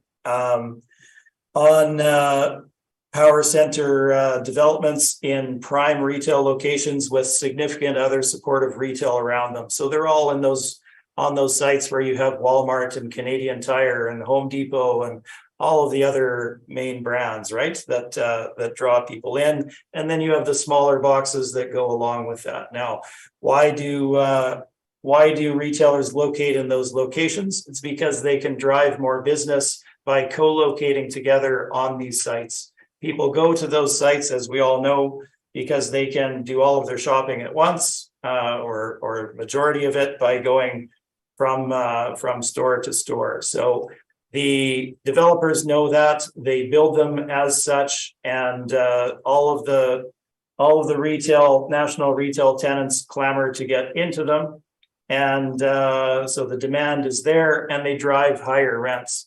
That is not at all the same thing as the locations of automobile dealerships. If they're located on a Regent or a Portage or anything of that nature, there may be some supportive retail, but they're not located on the site of that retail. It's a very different animal in that regard. Second point with regard to that is the structures themselves. So if we walk into these big boxes, you're looking at roughly a split of 90% selling floor. So where they're actually stacking the product out front and selling it to the public. And then at the rear, very rear of the property, you have roughly in that 10% range for shipping, receiving, storage, warehouse, etc. But the bulk of the space is wide open showroom or wide open retail as these stores are designed. Compare that to the structure of an auto dealership. So you have showroom retail, specialized. It's not the same thing. You have in that same space where they're showing the display cars, you have significant office build out for the finance team where they do the financing of the vehicles. You have admin space, you have customer lounges, you have the work desks for taking customers in for the service garage at the rear. Often you have admin space on a second level, so on the mezzanine space, etc. You have employee lounges and changing rooms. The build out is dramatically different than what you see in these big box stores. Add to that, at the rear of the site, you have an industrial / vehicle service garage, which is, yes, it's a wide open space. Typically, sometimes there's some demising, but you have concrete floors with grates. It in no way resembles a big box retail. In addition, it's at the rear of the site, not at the front of the site, and there just is no comparison. So I take your point, Mr. Terry and Mr. Laurando. Certainly, we need to look at previous municipal boards, but we're not necessarily bound by them. When we look at the information that was present in there versus what will be presented in these 200 cases as we go forward, it will be significantly different. So in my view, it was a somewhat limited look at how these properties should be valued. Now, all of our challenge is that there is no arm's length tenancies out there and no arm's length transactions to look at. So we have to find the best model. And that is what we've attempted to do in our evaluations here. Now, again, the decision from 2020 on the subject property was based on applicant's NOI, which was $11.50 and an 8% cap rate. We've already discussed how the modeling was done here for these. We've bumped the cap rate, or rather the rental rate, to $12.50 a square foot, as shown on page number 2. This is an across the board number that's been used on all of these dealerships. Vacancy, again, we've discussed 5%. Structural and non-recoverable, a total of 7%. And we're using the same capitalization rate of 7.5%. Again, subject property being undersized for the market, that is possibly overstating things, but we will not make a change to that. So our summary of the valuation is on page number 2. And using the cap rate of 7.5% gives us a final market value of $1,046,000. And again, subject property is not an office building. The investment is just completely different, essentially, and the purchasers would be a completely different market segment. It doesn't compare to office in any way. So using the OFS is really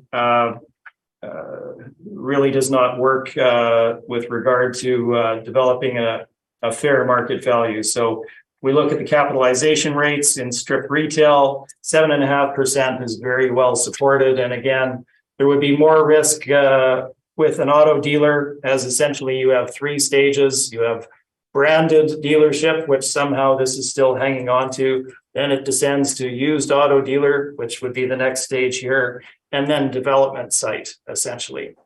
And that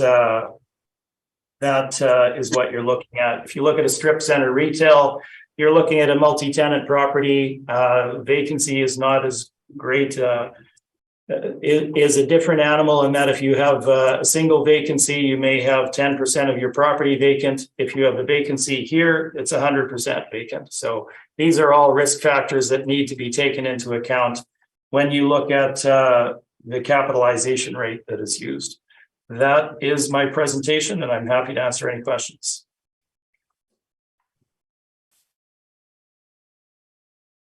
Arca, have you got any questions? Of course I do. Just, I guess, if I may ask Trevor one question of the topic, just so we would minimize questioning in the future. If this is the type of presentation similar to the going forward, I just want to, I guess, ask a couple of questions that would also go forward. So Trevor, is that the case?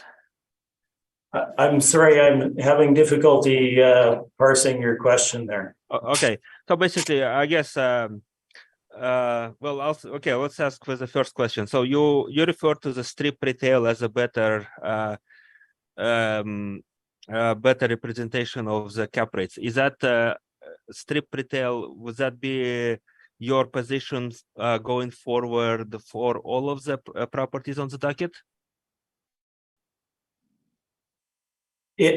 All of the properties on the docket here today, yes, Yes. essentially, it's not a perfect comparison, but it's certainly a better comparison than OFS. Okay, okay, then my question would be if my question would be applicable to all of the properties on the docket, then this question is like that. On page 13 of my report, there is a strip retail cap rates. Is that what you're referring to, Trevor? Yes, if you look at that, you can see the ranges that are presented there by the market participants. Yes. Okay, so that's basically where City of Winnipeg places 6.0% to 6.8%. Colliers goes 6.6% to 6.75%. CBRE goes 5.75% to 7.5%, and Cushman and Wakefield 5.75 to 7.25. So that is the range you are referring to. Is that correct? That is correct. Yes. Okay. As I've stated, it's not a perfect comparison, but it's the best that we have out there. I mean, like it is in a sense, it's cap rates are very similar between, like the range is there, like there is some movement in ranges, but let's say Colliers is identical between suburban B and the strip retail. City of Winnipeg, slightly different. CBRE actually is I guess providing lower cap rates for the strip retail than it would be for suburban office B. So in that case, I wouldn't like so that's what you're referring to, right?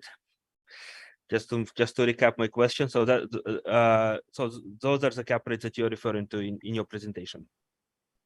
Those are the cap rates that I'm referring to. Yes. And again, if the city's modeling uses suburban B, the 20th to 80th is showing 5.6 to 6.9. Yeah, and the subject property, I guess, yeah. Well, subject property's cap rate of 6.15 falls within the range of either one. So it's is that correct? I'm sorry, just bear with me here. Falls within which range? Sort of the strip range? Yeah, I suppose it would. I probably should have asked a question on the cap rate of 6.15 as to how the model derived that, but it's too late for that now. Yeah, to be honest with you, I would if you would have asked that, I would have said I did not write the algorithm for the model, so I wouldn't be able to answer that question anyways. Fair enough.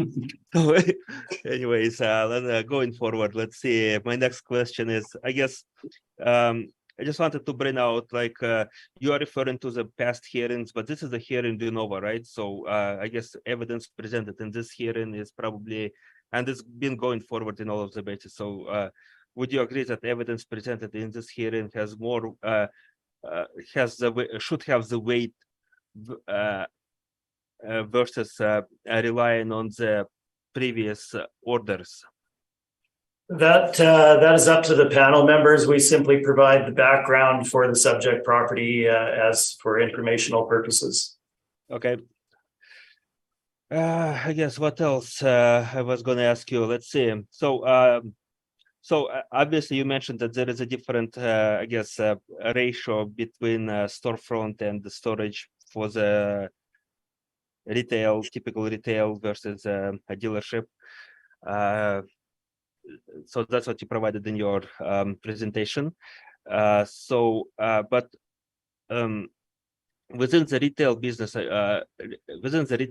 would you agree with me that It's not always the case, and sometimes, for example, furniture stores would have a very similar layout to what a dealership would be, in a sense of a showroom, in a sense of office space, and in a sense of storage area, because they would typically have a larger storage area in the back to store bulky furniture, as well as a showroom where they would have a setup furniture, like a car would have a showroom. Would you agree with me on that? So you're referring to a specific tenancy. My commentary is with regard to the category as a whole. So when I go through the list of tenancies here, and I did actually go through each and every one of them somewhere here.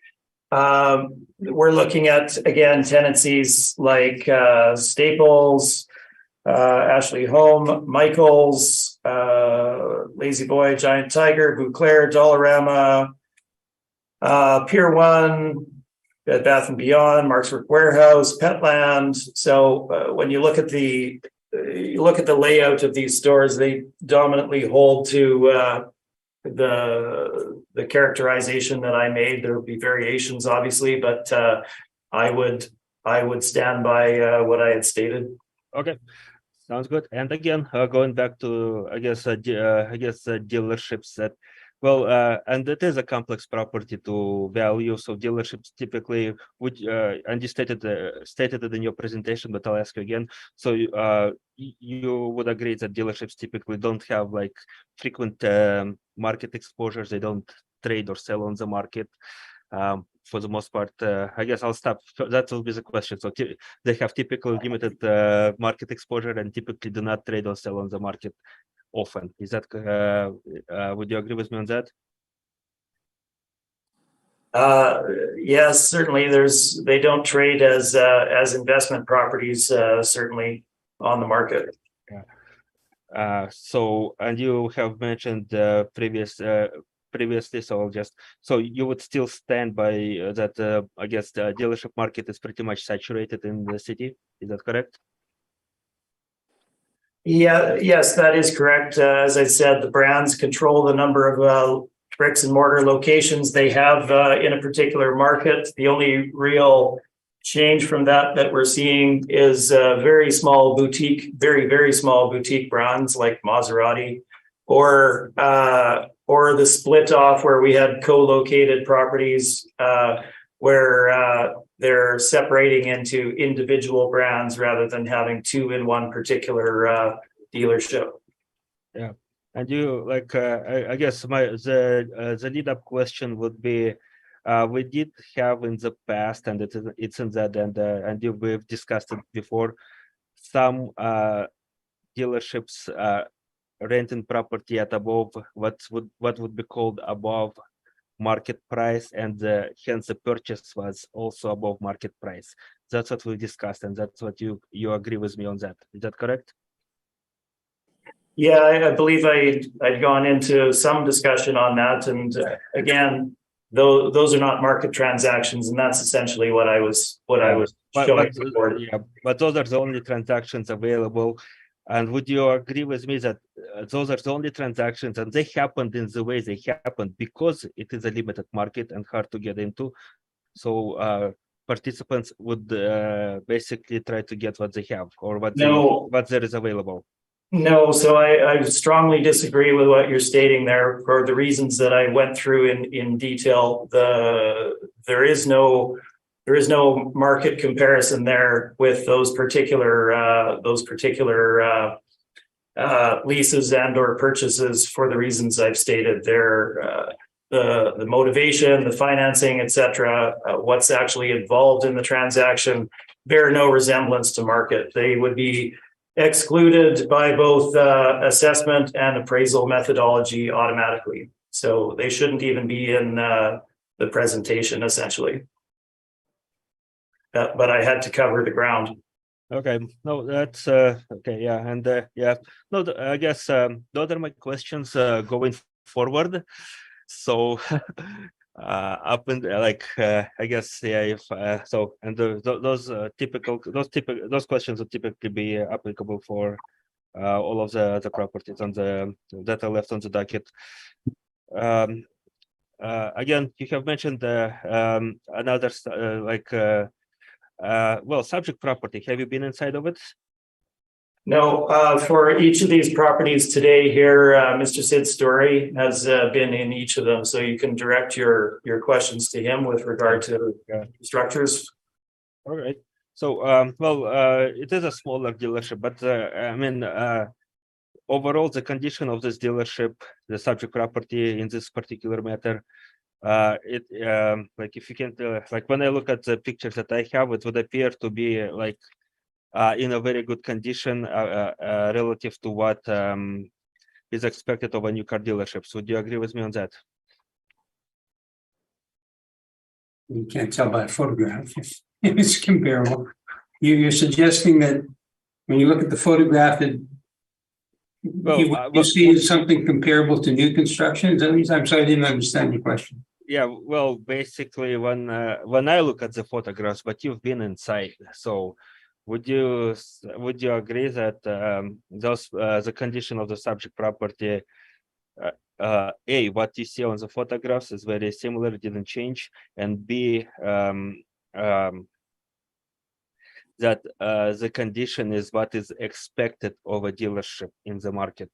Well, there's an awful lot of difference between this Mazda dealership and the Mercedes dealership in terms of quality, size, and amenities and whatnot. The other thing is that there's not ample space on this lot to be able to display your used cars. In the car dealership business, the most money is made in parts and service. The second most money is made in sale of used. Typically, you don't see a lot of used cars inside the showroom, so they're outside. This has limited utility because of the size of the land, size of the lot, as well as the size of the dealership. So, yeah, it looks like when I look at this photograph, I think I took it's pretty good, actually. Yeah, it looks like some of the could be a lesser brand new dealership, but it's just a dealership. This would be considered modest. It's not terribly upscale, I don't think. I think the main point is the size of the dealer, the size of the structure would essentially rule out nearly all main brands locating in this particular property. Absolutely correct. Those are all my questions. Thank you very much. Gail, do you have any questions? Just in going back to the lease rate that you apply of $12.50. So you're using that, you're proposing that to model the income approach throughout all of the applications today. Am I correct? That is correct. We've used the same rental rate across each property. Yes. Okay. And you're proposing 7.5% for a cap rate. And would you suggest that cap rate that's higher, quite high, 7.5%, is reflective of the limitations around this property, given its size and? Yeah, so if I could answer your question more broadly, I would start with the auto dealers being special purpose buildings. There is no other tenants that locate in these, so there's a point against them with regard to investment risk. The size of the property itself, in this case, is a major point against it. I would not necessarily say 7.5 is high. We're just at the high end of the retail investment grade asset range, right? So when we look at the chart that's there, we're not looking at scrubby retail or mom and pop shops or anything of that nature. We're looking at strip centers, essentially. They vary in location and quality, but we're looking at investment grade ones. So what your main investors would be willing to purchase and what cap rates they would pay for the bottom end to the top end of investment grade. This is not that, and it would fall either at the top end of that range or above that for the reasons that we've gone through. Okay. Thank you very much. Thank Those are all you. my questions. Maurice? I have no questions. Thank you, Mr. Chairman. And I have no questions. So that, anything in summation, Arca? Well, in summation, again, I would like to do a quick summation. City of Winnipeg presented its work up on page 11 of my report. We are using $14.78 per square foot. I guess cap rates and we have discussed. The main point is again like referring to the what we have to use as comparables to support our prices per square foot is retail outlets, and I have provided comparables on page 10. And my note would be in summation is applicant, and probably the summation would be similar to all of the summations going forward, is that applicants did not provide a single comparable as to support their stand. So applicant did not provide a single comparable to support their stand, and this being a hearing de novo, I would ask the board to use evidence presented by the city as far as comparable sales goes, and make their decisions on that. Thank you very much. Thank you. Sid and Trevor, do you have anything in summation? No, thank you.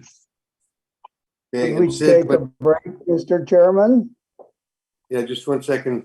Sid, when we're. Oh, I'm sorry. You have questions. Okay, I'm sorry, Mr. Chairman. No, I don't have a question. I want to just let Sid know that he shouldn't be talking when Arca's on, because it kicks in his mic and it makes it blurry for us, okay? Oh, I'm sorry, my apologies. Thank you.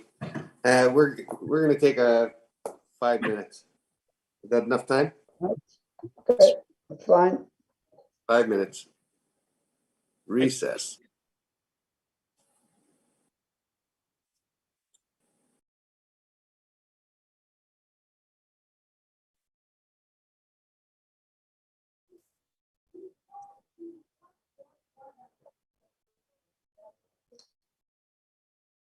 We are live. I'll call the meeting back to order. We are going to be dealing with, I guess I should have set that up. Number 4, correct? No, number 3, McPhillips.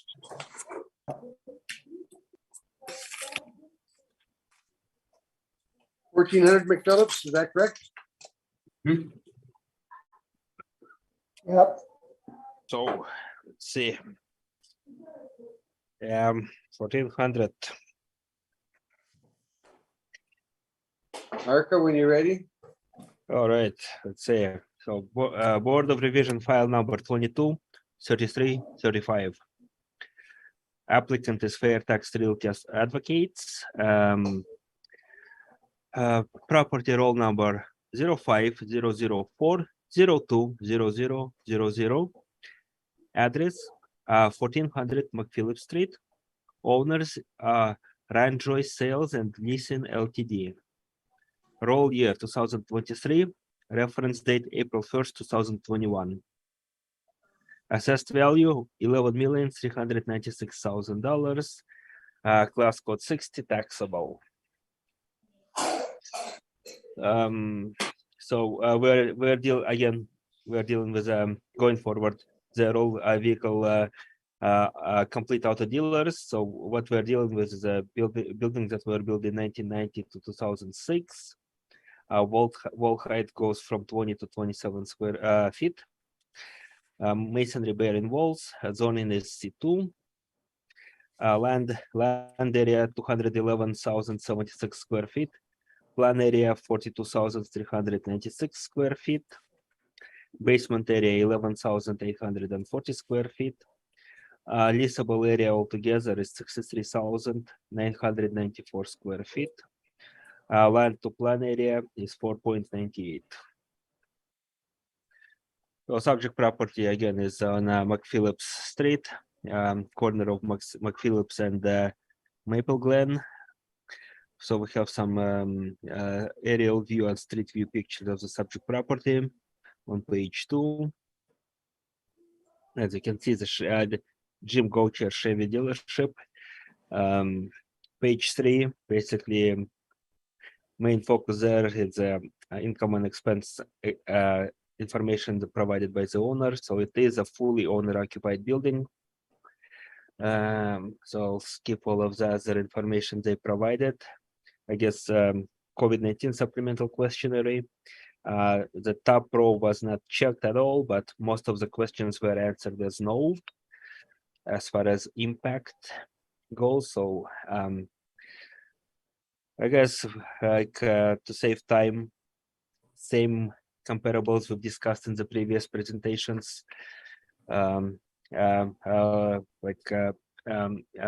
save time, do you want me to go down through all of the things in a workup, or is it basically for you guys to see and you see it? Yeah, we've seen it. You presented the workup already, and the workup hasn't changed, has it? The workup hasn't changed, so I'll be saying that this way: the workup hasn't changed. It's the same as what was submitted to the board and to the applicant. So it is there for you to review.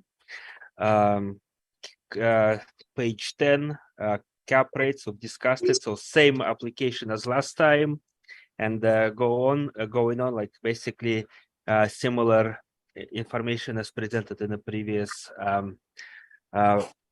previous what would you call it, previous presentation. So any questions?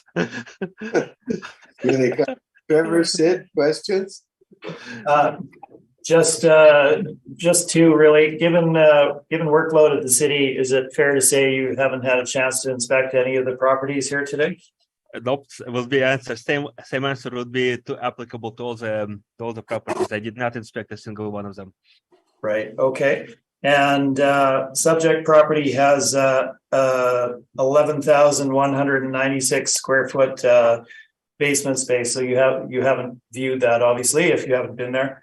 No, I did not.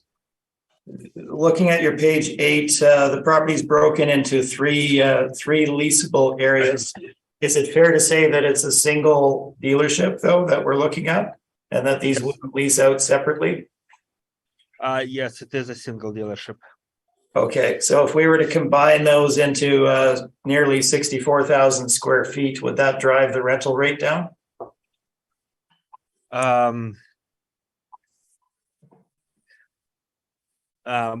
want to say it like that. Probably, in all reasonableness, it should, and most likely it would.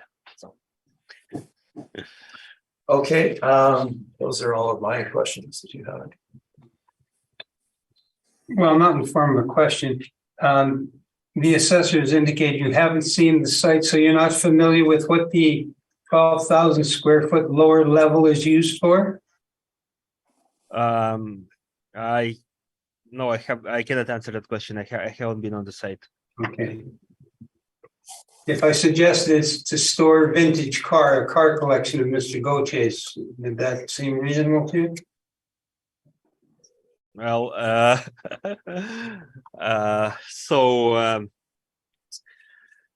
I guess you are suggesting that it is a car collection that is being stored in the basement, right?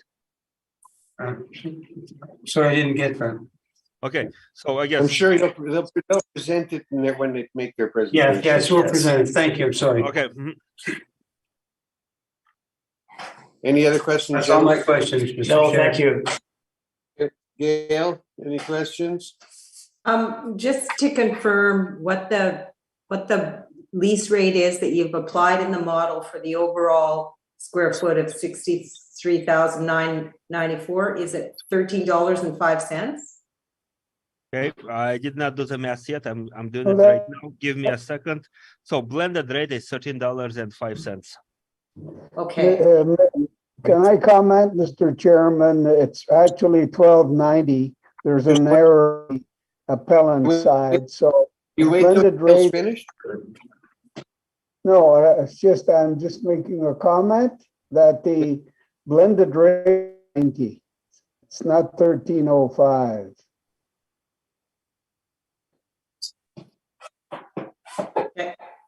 those are all my questions, Mr. Chair. Thank you.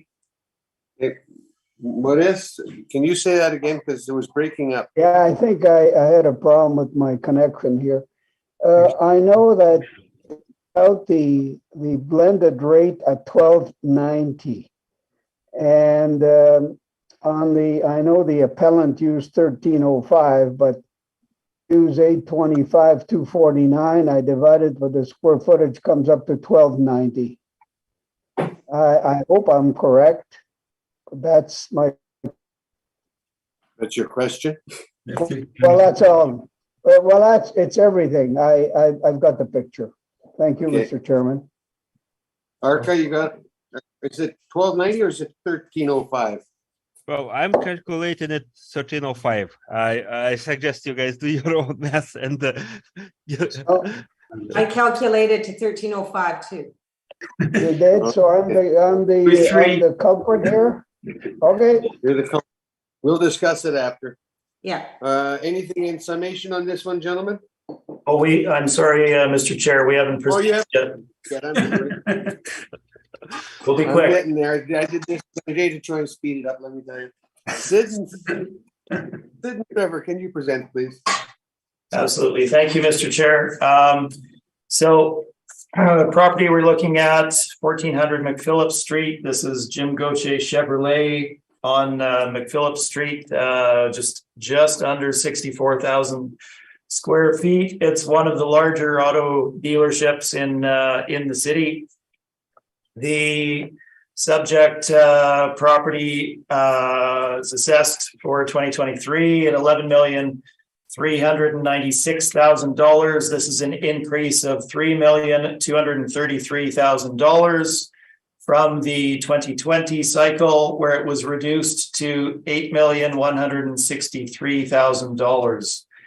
This is a 40% increase over that 2-year time span. Again, we don't see that in the marketplace, and it doesn't appear to be appropriate for representing fair market value for the subject property.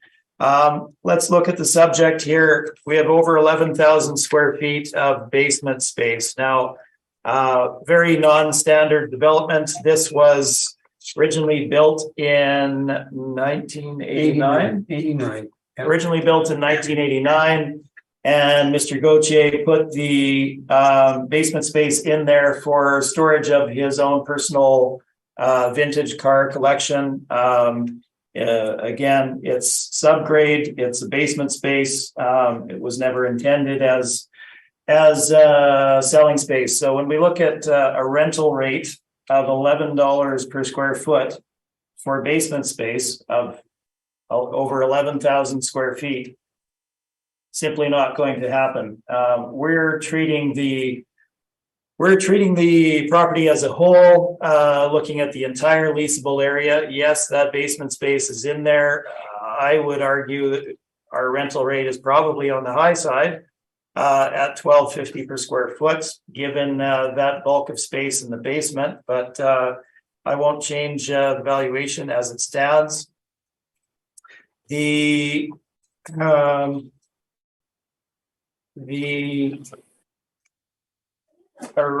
2020 decision for the subject property is shown on pages 4 and 5. Again, no changes since that time. And the decision was based on the applicant's NOI and a cap rate of 7.75%. The net rental rate used was $11.50 a square foot. Now, if we look at our valuation for the current time frame, and again, we're looking at 64,000 square feet, so this might be on the high side, but we've applied $12.50 per square foot, 5% vacancy, 7% structural and non-recoverable, and a cap rate of 7.5%. Now, there's a few wrinkles here I wanted to mention. You look at a vacancy rate of 2%, that's essentially turnover vacancy. So if you had a tenant that had a lease expire and you had to rejig their space or build it out or those type of things, you have, a couple of months in between. That's essentially what 2% is. It doesn't account for any real long-term vacancy. So we've applied 5%. The subject property itself, car dealerships need a significant amount of land for a number of purposes. They need to be able to display their vehicles for sale. They need to provide parking for customers. They need to have storage available for vehicles that are in for service. And they need to provide employee parking as well, in addition to circulation. So the standard in the marketplace for if you were to develop a new auto dealer on a greenfield site, you're looking for a minimum of 8-to-1 in terms of a land to plan area ratio. Subject property has 4.98, so 5-to-1 essentially. It's significantly does not have nearly the amount of land that you typically have. So what you find with these dealerships is that they have to buy property elsewhere in order to store their vehicles for sale and then bring them in as and when they can, as needed. So that is a significant aspect of this property that is somewhat different as well. The $13.05 per square foot that the city has, again, I would point out on starting on page number 8, 8, 9, 10, and 11, both 180 and 200 Lowson Crescent. These are decisions from the 2023 cycle that I represented with somewhat different information, more lease information available. And the decisions were based on our projected net rental rate of $13 per square foot for a brand new build property in Southwest Winnipeg, just off of Kenaston Boulevard. I will leave it at that, and we're open for any questions you may have. I guess, Mark, do you have some questions? well, just apply the same questions I asked in the previous round. Yep, we've agreed to that. So that's That's it. Okay, Gail, do you have any questions? I have no questions. Thank you. Boris, any questions? Yeah, I was holding back on this one, but I think I'll ask him without having a long discussion. It's on the non-recoverables. As I was reading the material, I don't see in a owner-occupied building, there's reference to leasing commissions, no tenant inducements, and I have a hard time to see the validity. I know that's only part of the comment on the non-recoverables, but I struggle with this 5% when I see a sole ownership and a dealership like this. And I know where there are a number of tenants, it changes my view, but I've got a problem with that. Could you comment on that a little bit without getting into all the details of this this long discussion we usually have on this?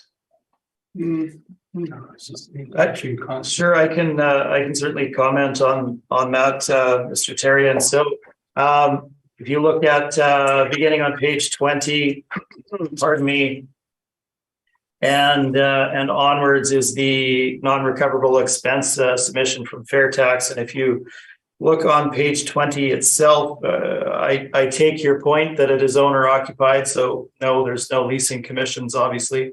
But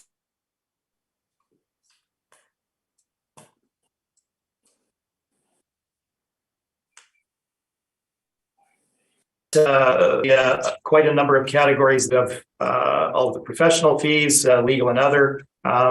The there's owner structural repair, which is stated somewhat differently here, which couldn't be recovered from a tenant. Yes, it is an owner and they're bearing it themselves. I get that.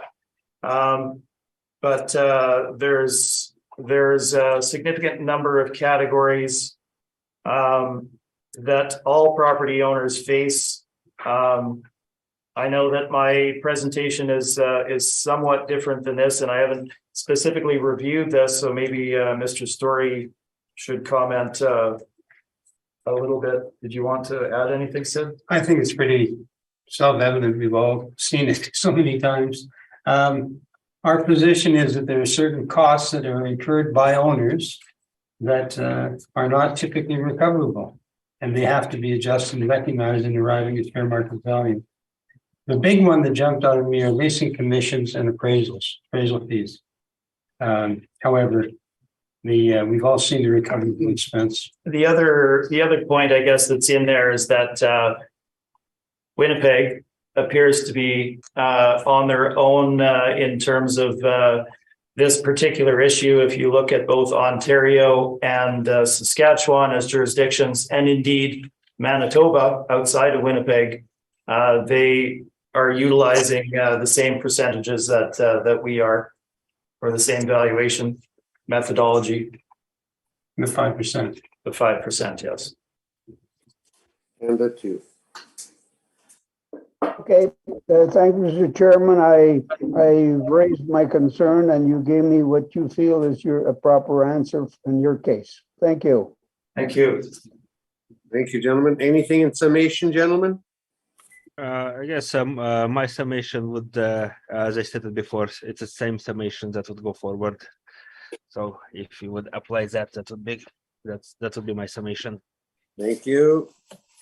Trevor and Sid, anything? I will leave it in your hands to summarize what we've already said extensively. I agree wholeheartedly. We will go on to the number 4, which is 2400 McPhillips. When you're, give us 1 second to pull it. Number 4. Yeah. When you're ready, Arca. All right, give me 1 second. Oh boy. Sure enough, while I was talking to you guys, the system froze. Give me a second. I need to relog in. Yeah, at least cameras haven't been freezing up that bad today.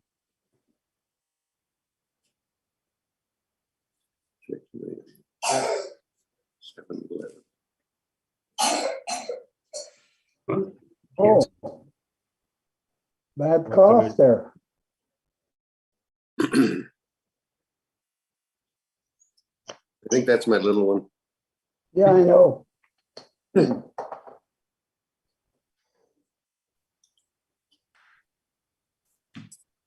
they're doing a pretty good job of keeping it quiet.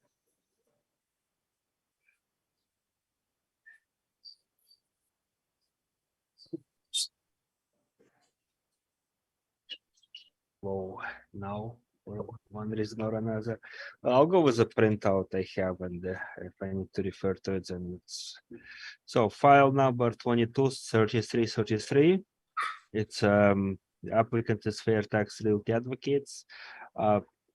Subject property roll number 05009 424630. Address 2400 McPhillips Street.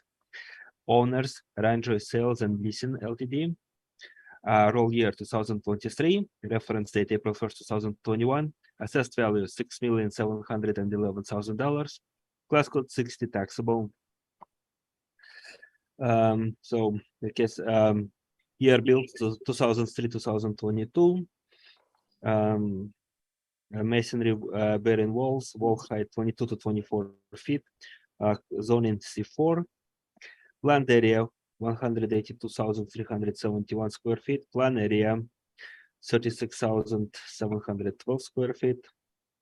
Gross floor area 41,802 square feet. Leasable area 34,800 852 square feet. Land plan area 4.97. Page 2.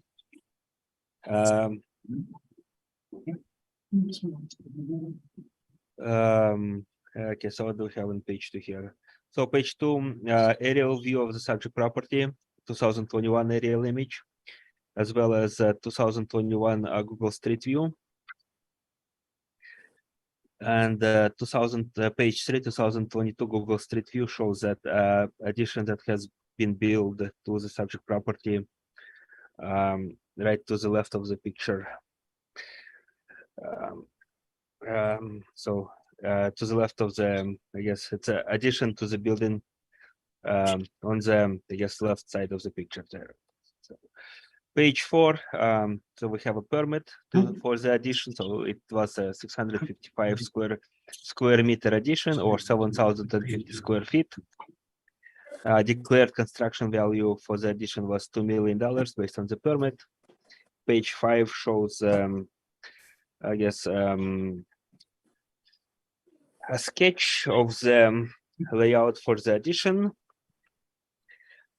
Page 6, I guess subject property information, again, income and expense mailer that was sent back to the city, shows that it is fully owner occupied. COVID-19 questionnaire, I guess question 1 was not answered, but questions 2 to 10 are all no's. So I would assume there was no significant impact to the subject property. Let's see what else we have. So question 10, comparable sales we used, same as in all the previous round in this hearings we had. So same comparables for dealerships. Workup on page 11 has not changed from what I have provided to you. So in order to save time, I'm not gonna go into it. Page 13, cap rates and the addenda. So that's all I have for this presentation. If you have any questions, I would be glad to answer them. Sid and Trevor, questions? So I don't want to delve into this deeply at all, but you brought up the COVID questionnaire. When I read through the COVID questionnaire, it's largely regarding tenants and rent deferrals and leases, etc. Right? So this is an owner-occupied property? It is an owner-occupied property, yes. Oh, okay. So those would be relevant, would they? They may or may not be. Like some owner. Well, if it's owner occupied, there wouldn't be no lease in place, correct? So there would be no tenant rent deferrals, et cetera, et cetera. The question it wouldn't apply to the questions relating to the leases, no. But I guess it would a certain question, like question number 1, like didn't impact the property, right? So that's basically what we have, and certain properties have been impacted. I'm not going to go into which ones. Certain properties, whether tenant occupied or owner occupied, had to be closed. But I don't believe the closures were applicable to the dealerships. Okay, no further questions. Thank you. Thank you. Gail, any questions? I have no questions regarding this. Maurice? Yes, I have one. I'm looking at the permit here, and the issue date is the May 23rd, 2021. So I guess it's beyond the reference date. I'm just trying to get a handle on when this $2 million permit or construction took place, because I'm a little, I guess it's unclear to me when the construction took place. Is it beyond that date, or? Well, yes. So it obviously it was beyond that date, and let me I guess I have to clarify the concept of the reference date. So a concept of the reference date is the current condition on so condition of the property today. what okay. would have been the most likely valuation or sale of that property on April 1st, 2021. So yes, some renovations would have taken post-reference. However, they are applicable because they affect the condition of the property today. And this particular permit was taken out, yes, August 23rd, 2021. And it has been completed by I guess by today, or it has been completed by 2023, definitely, because we are still in 2022 today. So so that's why I guess permits such as that would be applicable. So it's similar to when you let's say value a bare land. Let's say it's a vacant land in January of let's say in April of 2021, it's a bare land, but then there is something built there. We would value that new construction as what would that new construction which is built today, what would it worth back in April 1st, 2021. I hope I was clear in answering your question. Yeah, that was helpful, but I also see it includes the demolition and so I guess it's the demolition and the construction combined for the 2 million request. Would you know that?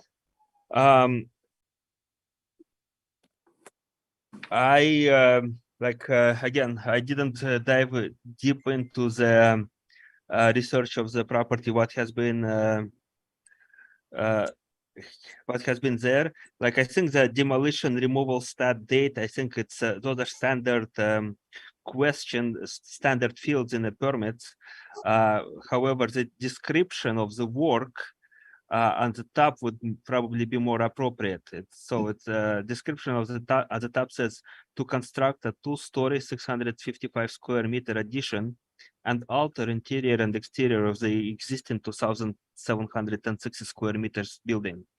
And all of the other fields there, like number of dwellings, area of structure removed, those are standard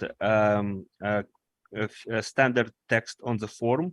And if it's applicable, it's been populated. If it's not applicable, it's being left blank. And I think demolition removal start date is blank. So there wasn't. I don't think there was any demolition or removal.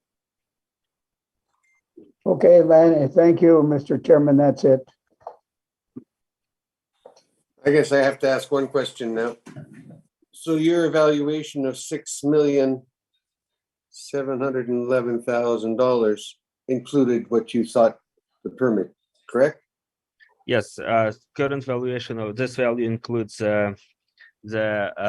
includes condition includes updates. To my knowledge, it would include the updates in the permit. Okay, thank you. I've got no further questions. Anything in summation? Arca. My summation is the same as before. Hey. Mr. Chair, I haven't presented yet. Oh, I'm coming at you now. Trevor and Good cover. I'm getting you all confused now. Go ahead. Okay, thank you. So 2400 McPhillip Street, it is used as a truck sales location by Jingoche. We are looking at, again, a property that has lower land to plan area ratio than the starting point of 8:1. Typically, they're looking for 8:1 as a minimum, and up from there. This has 4.97%, so 5%, or rather 5:1 ratio. So what that means again is that they have to own property elsewhere to store vehicles and bring them in. It's an additional cost and is not representative of how ideal modern dealerships would be built. So subject property, gross floor area of 41,902 square feet. Located on McPhillips. If you look at the city's page number 2, And the aerial at the top of the page, I'm not sure if we have an aerial in ours or not.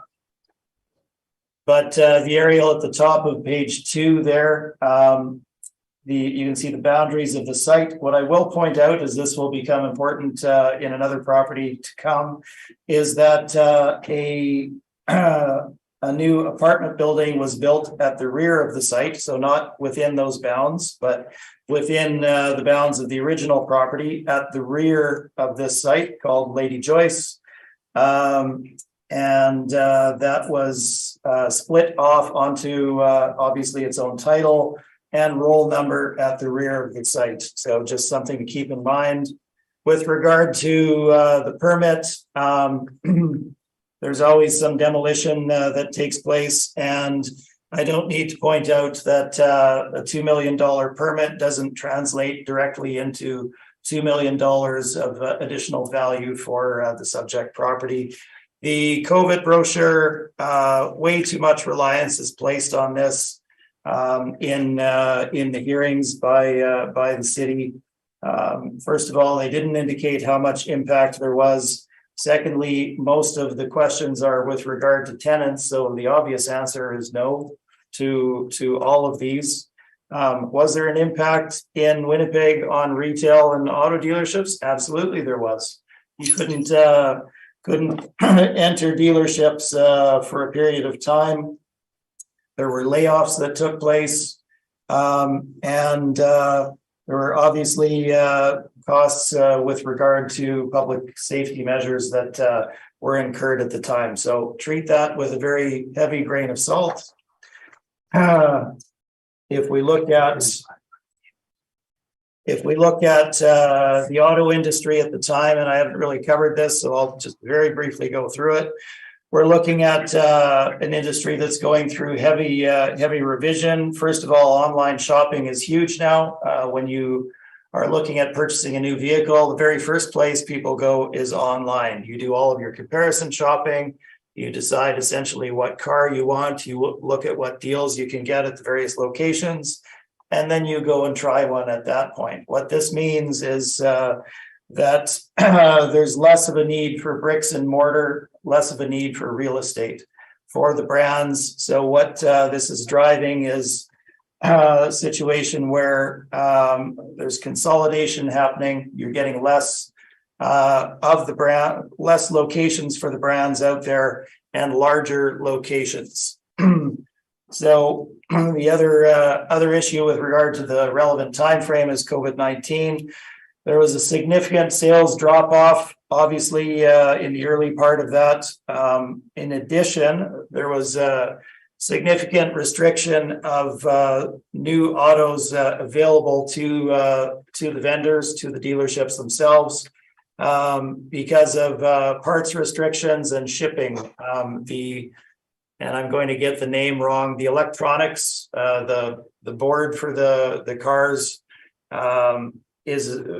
were unavailable, and indeed I think are still impacted at this point. So there's a significantly less numbers of vehicles out there available for sale over that particular time frame. All of these need to be taken into account.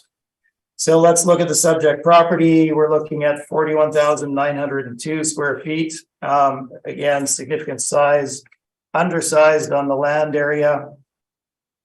And if you look at our page number 2, again, we have the same summary and the same valuation. $1,250 rental rate, 5% vacancy, which we've discussed, 7% overall non-recoverable expenses, and a cap rate of 7.5%. If you look at page number 4, you can see the summary of the decision from the last cycle, which was based on the applicant's NOI, which was $1,150 per square foot, and it utilized a cap rate of 7.75%. Our cap rate is 7.5% for the current cycle. That is our presentation. Thank you.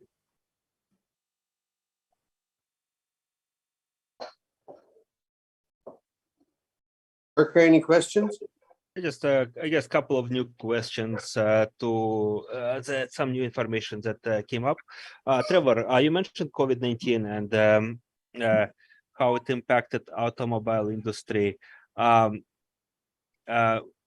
guess you're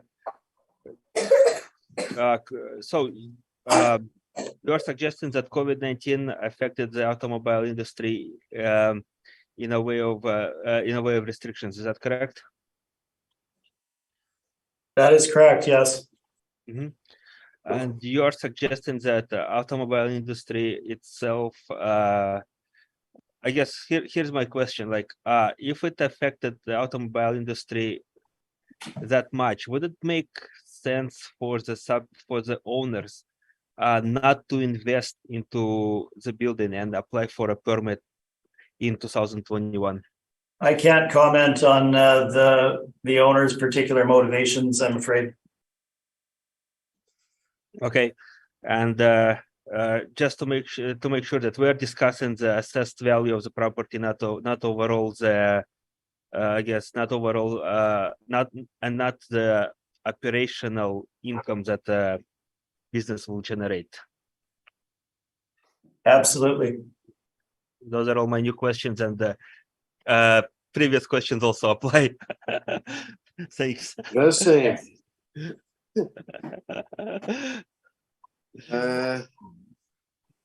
Gail, you got some questions? I have no questions. They've been asked and answered. Thanks. Maurice? Yeah, in your evidence, you show the previous assessment at 4,357,000, and then we have a permit of 2 million, although you did say there was demolition costs. But your request is, I believe, 4,993,000. Is that correct in your request today? Our request today is 4,993,000. Yes, that's correct. Yeah, in other words, your request, and I know we don't have the evidence of the last hearing, but it's still in your evidence. So you're increasing the amount by about 600,000 out of a permit of 2 million. And I just wondered if you had a comment about that, because trying to look at today's condition and as of based on the evidence we have before us.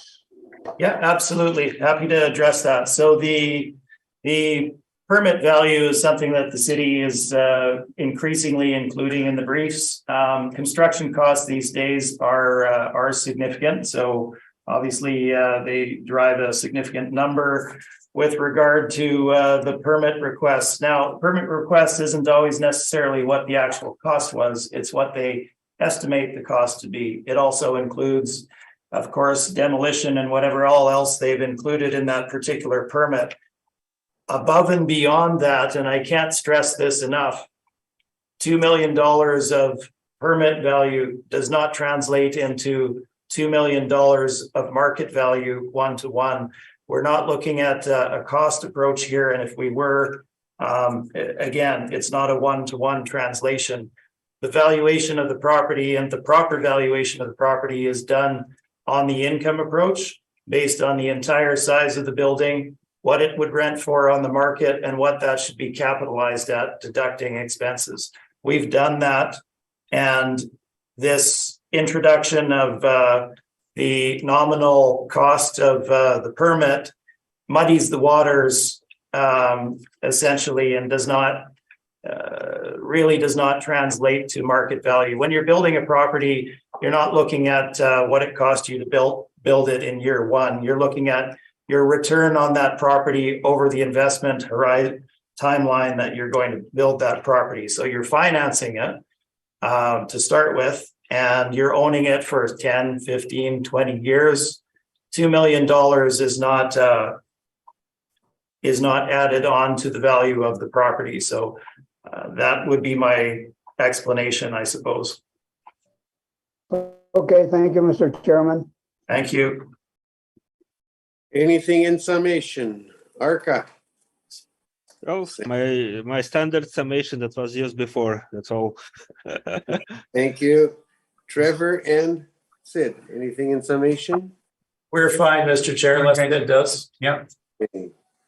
Okay, let's move on to number 5, which is 2610 McPhillips.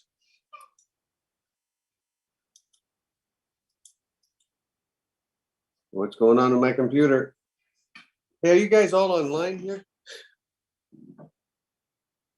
You online, Trevor? No, not. I'm talking. Oh, I'm he's talking. in- Yeah, In his house. they slowed my system down. Okay, I'm ready. Okay, let's see. So we're at what 2610 McPhillips. Okay. All right. So let's see. What do we have here on that one?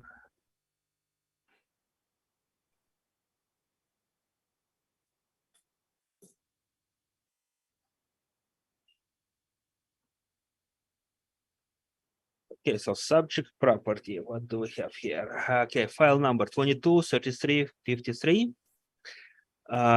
Subject property roll number 050093555600. Address 2610 McPhillips Street. Owner DKA Developments Inc. Applicant is Fairtax Realty Associates. Roll year 2023. Reference date April 1st, 2021. Assessed value $8,273,000. Classification is 60. Liability taxable. It's a complete auto dealers built in 2010. Same effective year built. Wall height from 19 to 25 feet. It's a reinforced concrete frame. Zoning C2. Land area 482,755 square feet. Plan area 36,922 square feet. Leasable area 38,616 square feet. Land to plan area ratio 13.07. So what we have here is we have aerial view of the subject property. Then page 3 street view of the subject property. And page 4 information sent to the city of Winnipeg as far as income and expense mailer. So 2610 is there at $18.69 per square foot. So that's row 4. I believe it's highlighted in your copy. Again, COVID questionnaire, minor impact, and the answer no to the rest of the questions. Same comparables as presented before. With the exception of the land comparable sales on page 8. So we have land sales in the area ranging anywhere between $5.74 per square foot to $27.18 per square foot. Then what do we have? I guess workup for the VCD dealership is not change. It's the same what was provided for your in the brief. Same with cap rates studies, and that is I mean that is it for my presentation. So all the other information has been already presented and carries forward. Questions? Yes, thank you, Mr. Chair. So I'm looking at the valuation for the property, and there is an additional land component that's been added of $380,000. Yeah. Yes. Mm-hmm. Okay, so if we skip back to page number 2, and similarly to the property that I think we were just discussing, your top aerial image there, you go back to the back of the lot that's paved. Is the city aware of what that building that's being constructed behind there is? I believe it is a multifamily development. From the last time I checked, I'm just working off of my memory right now. There is a replat in progress. It has not been yet subdivided. So that is built and leasing at this point, correct? Excuse me? I'm sorry, the multifamily development, it's been constructed and is leasing at this point, correct? I cannot say what it's. Okay, just give me a second. Where was I? So it's built and leasing. I don't know the current condition of the structure. I know there is a permit. I believe there was a permit on file to build a multifamily development. I Okay. cannot speak on the, I guess, on the current state of the development. Okay, so the aerial image that we're looking at there is from 2021, correct? Yes, And it would show evidence of the building being constructed? it appears so. Yes. Okay, and so what we're essentially in limbo before the city issues a new roll number to that back portion of the lot and creates an assessment for that property, correct? Correct. So why would there be a additional land value applied to the property? Because as I said, the subdivision has not been completed yet, so we are like the record treats it as one roll number, and with a pending replat. Okay, so let's look at this logically then. So subject property is currently whatever it is, 13.07, whatever the land area is. When we look at Yes. your aerial, we can see where the split is going to be. If we assign a land value, an additional land value to this property for 2023, that will carry forward through 2023, 2024, and that will not be redone by the city, correct? I believe once the replat is done, it would things would be looked over, and the lot sizes would be adjusted. Like right now, the lot area is 482,000 Okay. square feet, so all of that would be adjusted. I don't know exactly the ratio, but let's assume, I don't know, like here, let's assume for the sake of this conversation, it's 50-50. Then half of that would be half of that square footage would be applied to the new subdivision, new roll number with probably multifamily development or a condo development, whatever it's going there, and the rest would be applied to what's remaining with the dealership, right? So and not to be argumentative, but I've never seen the city remove a value from an existing assessment when they do a split to a new one. If this land value carries forward, that will remain on the property, and the city would then be double counting, would they not?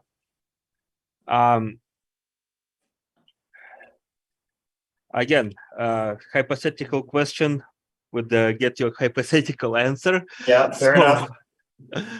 What I'm trying to get at is, it's probably not fair of me to ask this, but do you believe there should be an additional land value assigned to the property?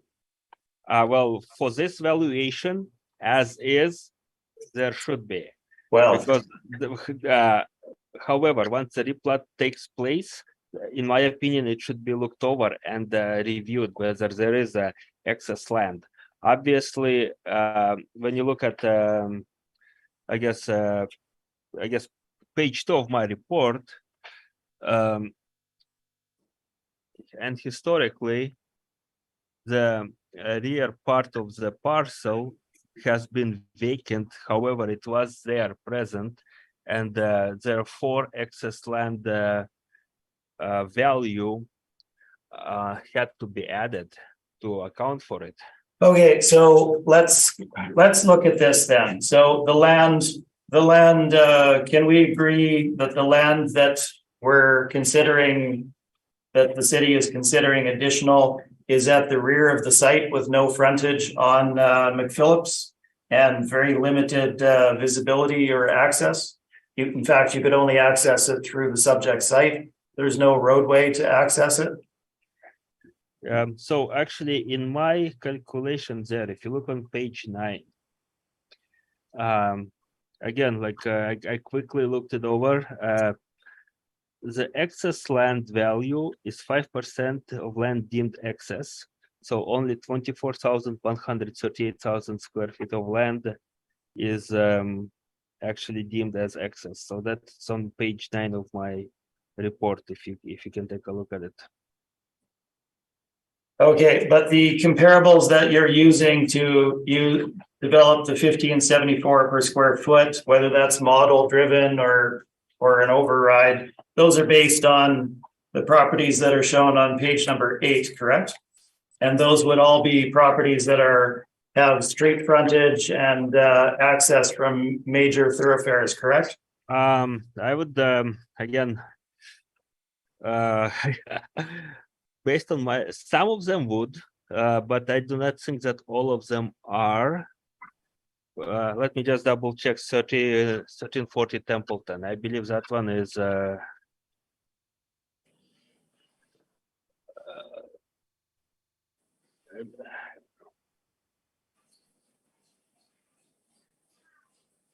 So that would be the Yes. lowest. yeah, Of that all would of your probably, comparables. yeah, and yeah, and I see your point, and as far as the excess land goes, and I would probably have to agree with you. I don't. I have a vague recollection of where those lands were right now, but it would be reasonable to assume that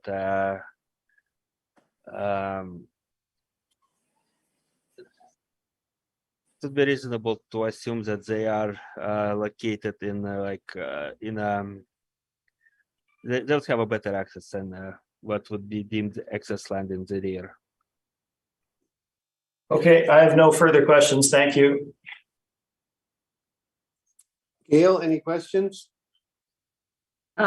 Yes, my questions relate to this deemed excess land. So am I correct in my understanding that these lands, these deemed excess lands, are basically landlocked? Like there's no access, so they're landlocked lands?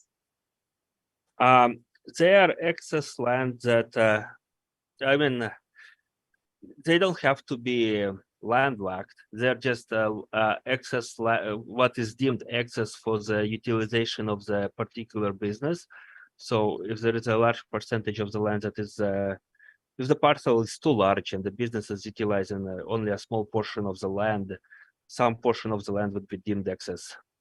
So whether they have access, whether or not it's I guess that is I guess model would treat it similar because there is no way to differentiate. However, yeah, in reality, it could be either or. Okay, so can you tell me if in previous assessment years for this property, was there an assessment for excess lands always applied? For this particular property, Yeah. I can try. Want me to tell you? I think so. We're dealing with let's say 2610. Let's see. I'm almost there, so give me a second. Yeah. I just have to scroll down a few pages here and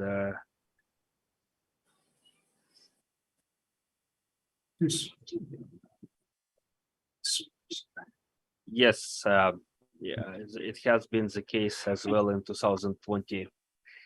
I would, and most likely it has been before, but right now I just pulled up 2020 record and it has been. Okay, so this is a long-standing excess land. Okay, those are my only questions. Thank you. Maurice? Oh, I was looking at that as well, and you've got comparables here, but so you've added 380,000. Okay, that's fine. I think I've got the picture. Thank you. Arca? when Pegwis Trail goes through, it goes through right next to the property to the north, correct? Okay.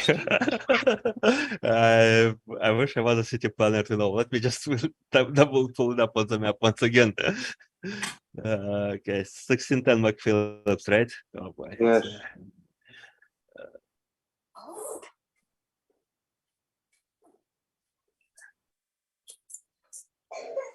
The new road is supposed to go right through there beside it.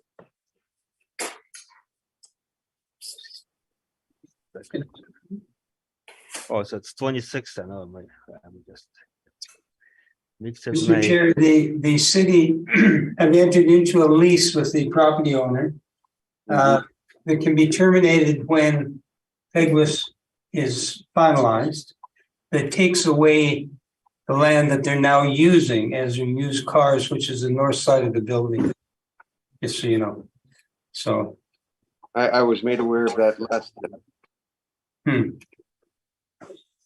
Yeah, so it is, okay, I'm looking at the map right now. Yeah, there is a proposed line for Chief Piggy's Trail.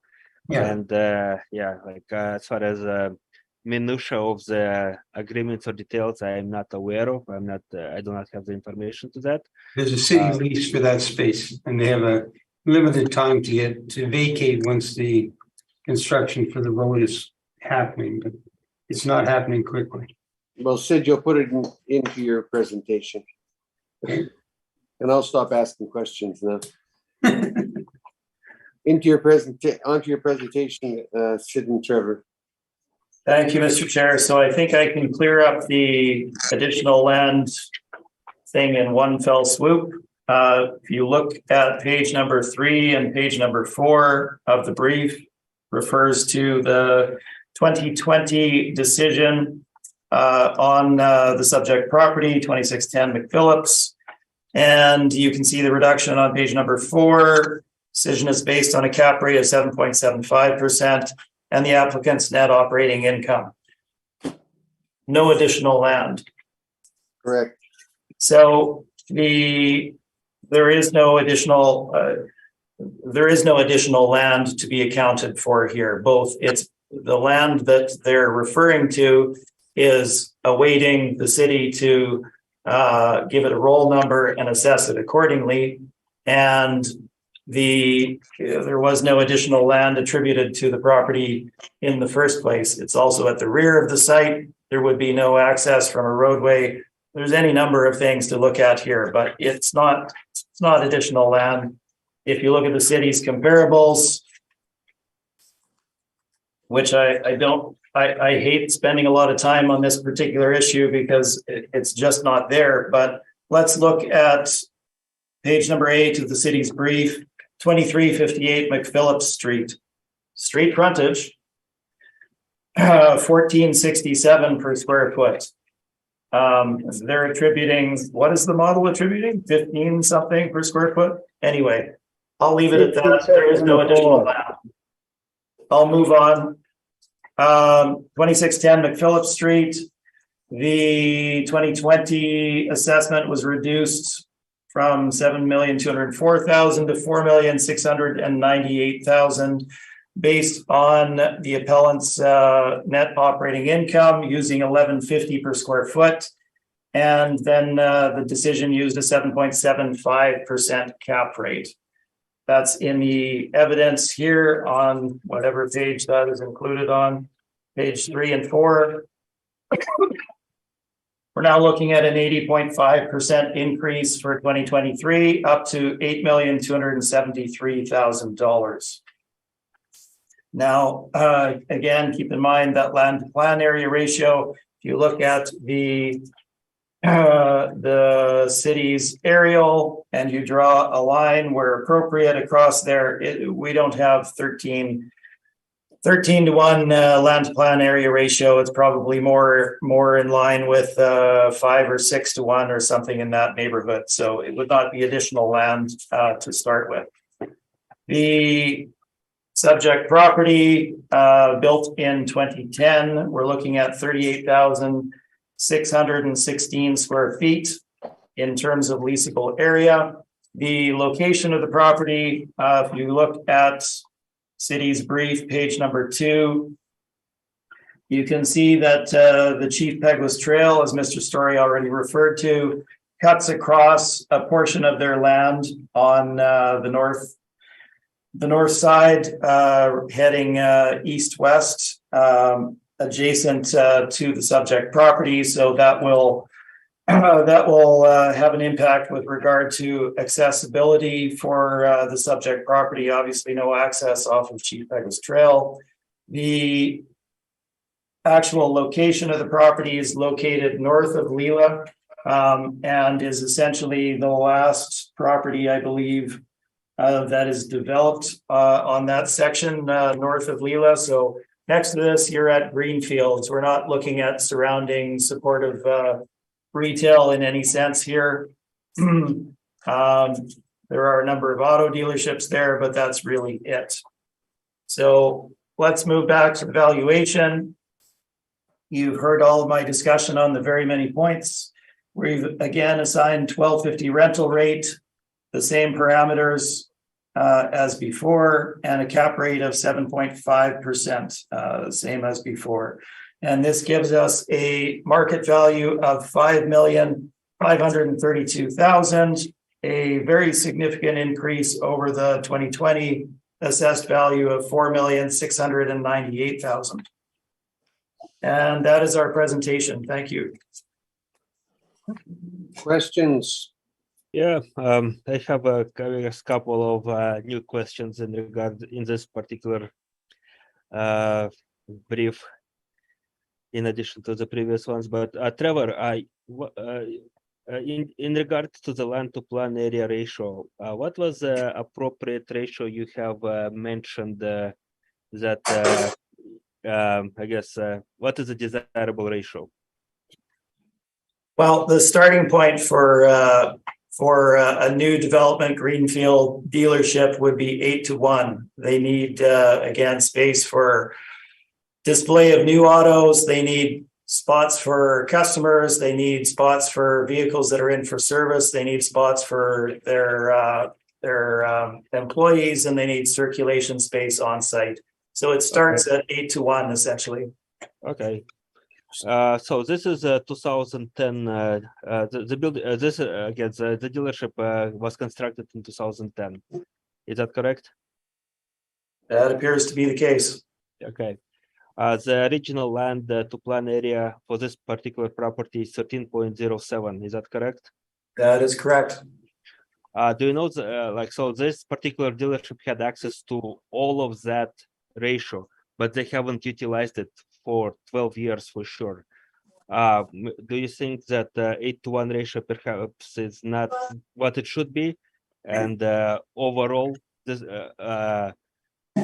why would this dealership then operate on comfortably on a 4.7 ratio without expanding further? Not quite sure I understand the question, Arca. Well, this particular dealership, if I am to measure out actual paved path side of the dealership and divide it by the plan area, it's about 4.7 ratio. Why do you know why this dealership only used 4.7 land to plan area ratio and did not? It had all the land it needed to expand, but it didn't expand. Well, I can't say that that is the ratio, as I haven't done that calculation. I don't think we're looking at that information anywhere here today. The 8-to-1 ratio is very well known. I'm not the only one that's telling you this. It's coming directly from the property owners and developers themselves. I don't know what further to tell you there. Yeah, no, I mean this. My question is, if 8-to-1 ratio is so desirable by the dealership, this particular dealership had all the land necessary to get to that point, 8-to-1 ratio. It did not. It actually, on the contrary, it chose to sell the excess land, that land in the back for other developments. So my question is, perhaps, do you know why, I guess, given the real life situation, this particular dealership did not utilize 8:1 ratio? Well, so we're speculating on what that actual ratio will be. I don't know where the exact property line for the apartment block is going to fall. And obviously, we don't have any measurements for what that actual site area would be. So really, we're speculating, or rather, the city's speculating on what that amount would be. Again, I'm not bringing up new information here. 8:1 is really typically what you're looking for a modern. Okay, deal. So basically, you Look don't. at and as this is going on and on, let's speak about it a bit. Let's look at the site. Look at how long and narrow it is. Look at where that land is located. How useful is that land at the rear of the site? Could I mean, again, could be utilized for vehicle parking, as you have mentioned before. Could be utilized for employee parking if it was necessary. But real life calculations that I calculated is 4.7 based on what is being used, but it's not. So this dealership. So you don't know. Basically, the question is, do you know why this dealership did not utilize 8:1 ratio but choose to operate on a lesser scale? I don't have a specific answer for that. And again, we're speculating. What I can tell you is that paving is extremely expensive. So if they were able to obtain a site at a lesser cost to store their vehicles on, then that probably made economic sense to them. Rather than investing in paving this lot at the rear. So basically, if a dealership chooses to invest in a, and most of the dealerships we've discussed operating at 4 to 5 ratio, land to plant. So in a sense, to ask the question, it doesn't have to be 8:1 if it's feasibly more reasonable to get space elsewhere. Is that correct? Well, that's the whole point, Arca, is if these properties are 4 or 5 or 6:1 or whatever they are, and they're forced to obtain property elsewhere to store the new vehicles on in order to bring them back, that's an additional cost to them. Now I see your point with this, but again, we're not discussing the exact same situation. The property has been subdivided, and you don't have a paved surface lot that you can park cars on here. There'd be significant investment that would be required in order to do that, including fencing, lighting, security, all of those things. I think that covers it. Yeah, but again, if it was so necessary, I think the dealership would have invested in it. Wouldn't you agree? I would suggest that we're spending an awful lot of time on $380,000. We're spending. This is not about excess land. This is about 8:1 ratio that you brought forth on all of the that you brought forth on all of the dealerships. And my argument here is that this particular dealership has all the land it needs for that ratio. All of the other dealerships are kind of like limited to the size, but this particular dealership has the land, but it chooses not to go there. That's my point. Thank you very much. Oh, that sounded like a summation to me. Gail, do you have any questions? I have no questions. They've been asked and answered. Thanks. Marius? No, I'm fine, thank you. Okay, and I'm good. So that will you haven't presented yet, huh? Yeah, you presented. Yes, you're all presented now, right? Yes. Yeah, we have. Summation. Arca? Okay, I guess my summation is similar to what it was before, plus the 8:1 ratio. You got it. Sid and Trevor. Last one, Kevin. Last two. No, we're fine, Mr. Chair. Thank you. Okay, we're gonna move on to 1355 Regent. We'll be doing it twice by the looks of it. We're doing the 2022 and the 2023 on it. So, Mr. Chairman, 1355 region has preliminary issues. Before I go into it, may I ask for a couple of minute break? Sure, sounds like a good idea to me. So, We're gonna take a 5-minute break at least. Okay.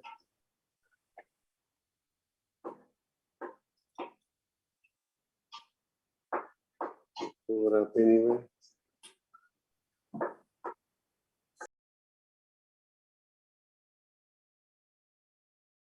Five, there's like, gathering. Guys, no talking. Guys, no talking. Okay, We are live. We'll call the meeting back to order. Arca, we're gonna deal with number 6. There's no preliminary matter on that one. We'll deal with the preliminary matter when we get to number 7. Is that correct? let me just say, I don't know what 6, 7 anymore is. Okay. Yeah, 6 should be okay. Let's go. Yes. Let's Alright. go on 6. Okay, Read it so on, please. file number 22-303, roll number 090104-75850, address 1355 Regent Avenue West, owners are Ranjoy Sales and Leasing Ltd. Roll year 2022, so we are dealing with reference date of April 1st, 2018. Assessed value $9,682,000. Class code 60, taxable. Year built 1984 to 2022. Wall height 13 to 18 feet.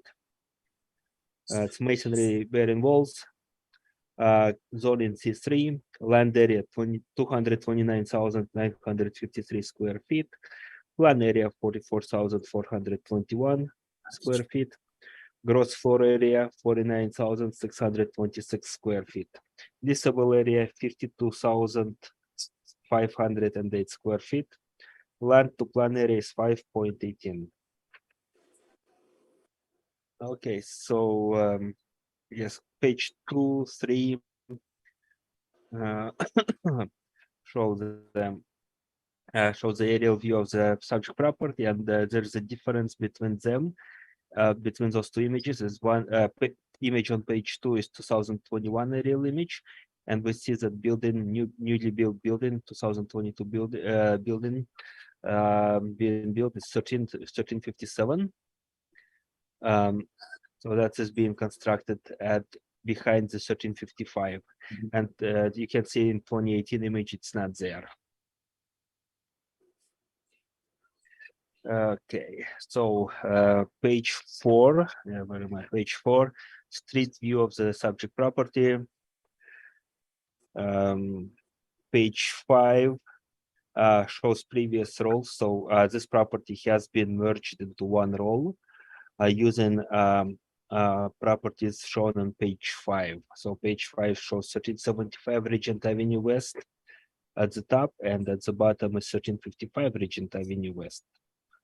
So those two properties have been merged into one roll, and I believe that was the reason for the stop that was issued. What do we have there? So it's again page 6. Information about subject property, income and expense mailer that was set indicate that it is a fully owner occupied property.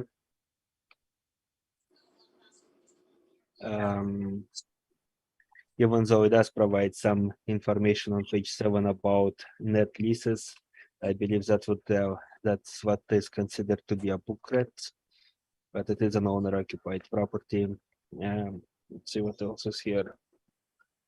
Page 10, you have comparable sales. Again, standard comparable sales that was utilized back in the time for the 20 assessments using April 1st, 2018 reference date. Page 11 has workup. Page 11, 12, and 13 as the workups of the valuation. It's the same what was submitted to you. So You can see it. I'm not gonna go over it. I'm not I'm not gonna cover it in details to save time. Again, page 14. We have cap rates. I would assume that even though it's 2022 year, a lot of issues and information would be similar to what was discussed in the previous cases for 2023 assessment year. And I just want to show you where the information is. Some numbers may be different, but overall it is the same same layout. So I guess page 15 would show excerpts from the Municipal Assessment Act. Page 16 is what I want to focus board's attention. This is a supplementary assessment that was issued to the subject property. So it is effective February 1st, 2001. So it's not a full year supplementary assessment, but it is effective February 1st, 2001, 2022. That information can be seen on supplementary tax calculation right under as far as effective dates go, under River Transcona as well as municipal taxes. It shows what dates were used. So it shows February 1st, 2022 to December 31st, 2022. Okay, so, and again, yeah, standard additional information that was used for all the dealerships. So that's all I have. If you have any questions. Trevor and Sid, questions? Yes, we do. So the supplemental assessment for 2022 was issued because the roll numbers were combined. Is that correct? To the best of my knowledge, that is the case. Okay. And looking at the page that you had just referenced there, so I guess it's 16. I don't know that it's labeled, but 16 anyway. Notice of change in assessment. So the statement date, so when it was sent out was June 13th of 2022, correct? And that would be, Let me see. sorry, that would be page 16. Yes. Yeah. So yeah, it is June 13th, 2022. And so that was issued prior to the well, in the same time frame as the 2023 assessments were issued by the city, correct? Prior to the application deadline of late June of 2022, correct? I guess I'm not following the question. So I'll rephrase it. The 2023 normal reassessment, the notices for that were sent out beginning of June with the application deadline at the end of June 2022. I believe so. Yes. Okay, just to confirm that. Sorry, I'm sure the comparables that are in here are the same comparables, are they not, as prior properties? For the most part, yes. It is a little bit different. In the previous cycle, there were additional comparables that were used to also add, let's say, vehicle service garages, I believe they are. So they are comparables 28, 20, 29, 30, and 31. Well, I'll skip over that part, given that we're at 5 o'clock here. There's some issues with the vehicle service garages that are presented there, but I don't want to spend a lot of time on it. Looking at the valuation on page 11, so it's been split into two portions, 12,000 plus and nearly 9,000 square feet. If those were combined into the 21,000 square feet, would that produce a lesser rental rate via the model? If it was, yes, but we're talking about three different structures, right? And we're looking at two different capitalization rates being applied to the different streams. Yes. Okay. I don't know that I have any more questions. Did you have any? No, I'm fine, thank you. That's it from us. Thank you.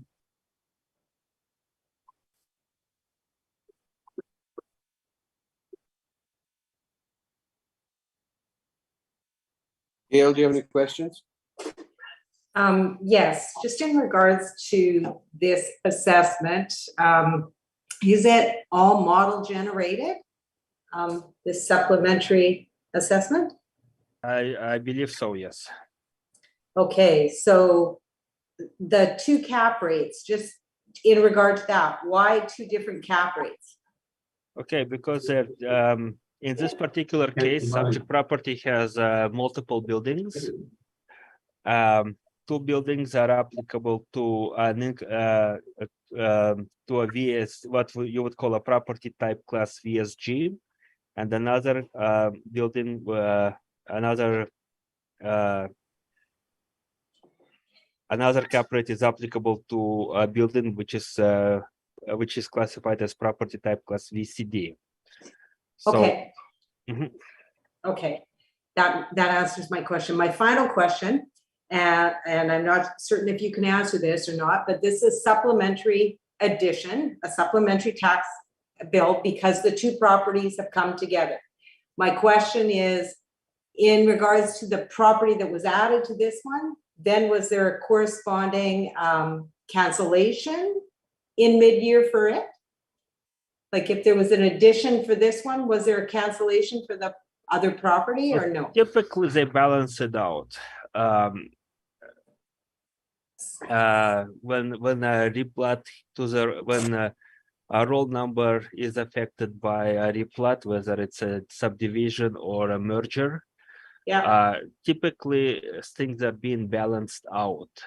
I cannot go like I guess I'm not ready to speak on the details of specific details how it's all done, but it is balanced. I know for a fact that there's a way to balance it, and whatever is, if the refund is necessary for the previous things it's being issued, or if the money is owed, it's being charged extra. Okay. Yeah, so there is a way to calculate it. I'm Okay. not ready A to corresponding- go into details for it. Yeah, okay. That's all my questions, Mr. Chair. Thank you for your presentation. Maurice? I'm not sure I understand this, but if I look on page 16, the previous assessment is 7728. Would that be before the merger of the two, or I'm not sure I picked that up because they've been combined in one roll. So would the previous assessment not be the combined? Would you know? Let me, I guess, look into that for you real quick, if you give me a minute. Like right now, yeah, right now, like I see, like I can only see what I have here, but yeah, I can probably give you an answer. Yeah. Yeah, because I guess.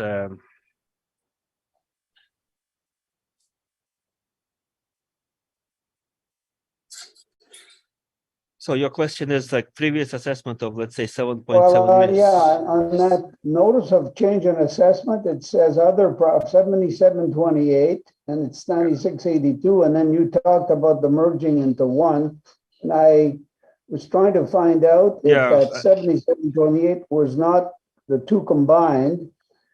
I'm not sure I got a handle on this thing, but no, I think that's it's a my good question. Yeah, it's a good question. I think I should take a minute and try to give you an answer for that one, because I have a suspicion I may have given you a wrong answer on that one. But let me just double check real quick.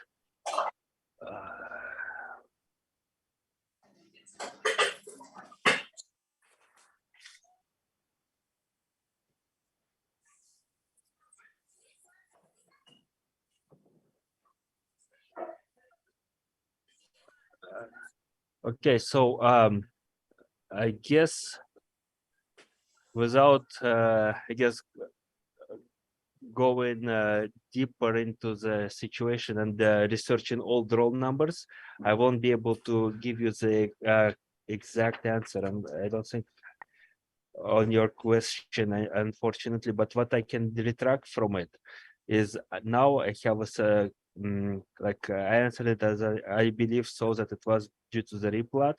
I will correct my answer and state that it may be due to the replat, but it could also be due to the addition of that new building. So that was recently built. I have my suspicions, but I cannot give you a for certain answer what derived what was the trigger for this particular supplementary assessment, because a number of things happened. There was a replat where two properties got merged, and there was also a new addition of that new building. Okay, well, I was trying to get a little more clarification. That's okay, thank you. Mhm.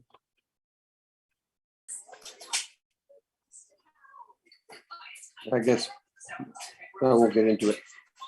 Do I have my mic on? Yeah, I do. Let's move on to your presentation on the other side.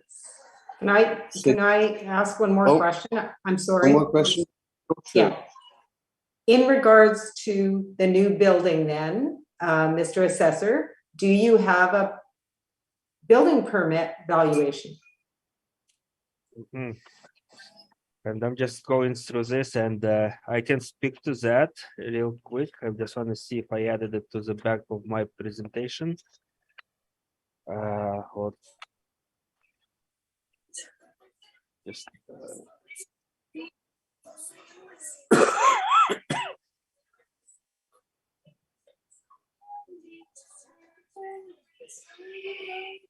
Maybe I love your singing, but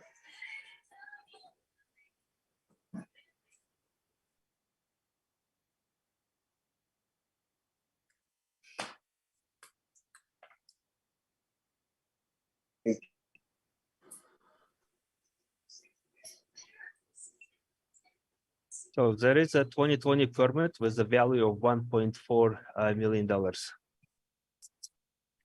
Thank you. That's all my questions. Thank you.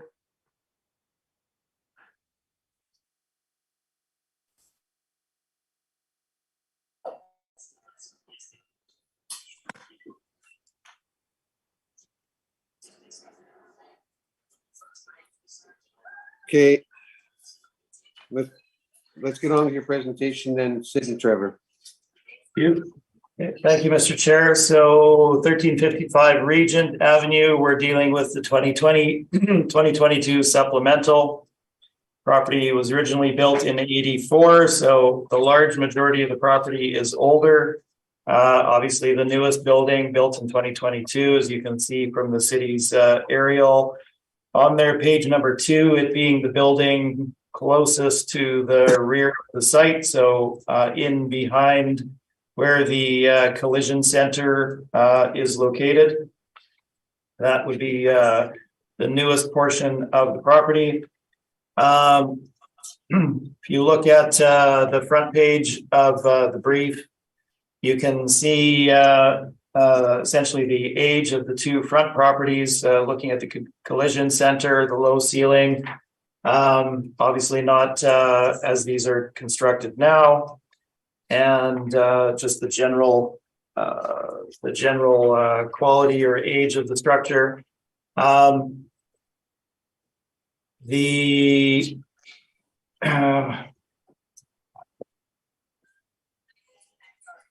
valuation for the property, so keep in mind we're going back to 2022 here, so based on the 2020 assessment through 2022 based on April 1 of 2018, so we're in a different time frame than the current cycle. Our valuation for the two components as broken out, vehicle service garage and vehicle car dealership, are shown on page number 1. The vehicle car dealership is shown at the top of the page. Again, keep in mind the original structure built in 1984, 31,225 square feet we've applied a net rental rate of $12 per square foot. We were using at that time a vacancy rate of 4%. Versus the city's 2%, the expense allowance 7% versus the city's 2% at that time, $6 shortfall, and we're utilizing a capitalization rate of 7.5%. That's all shown on our page number 1. Gives us a market value for the VCD portion of $4,361,000. And then move on to the vehicle service garage component. To this, we've applied a rental rate of $11 per square foot, representative of what vehicle service garages generate on the marketplace. Same 4%, 7%, $450 shortfall. And as we're dealing with a single property here, not individual components selling separately, our capitalization rate, as it should, remains the same at 7.5%. Now, to give you context for this, flip forward to what's labeled as page number 2. This is also a 2022, or rather 2021 supplemental in the exact same location, essentially across the street at 1310 Regent Avenue. This is a property that I represented personally under my my company, so slightly different information. Again, more lease detail, capitalization rate information, etc. If you look at the outcome here, it states on page 3, decision based on the applicant's evidence with a vacancy rate of 3%.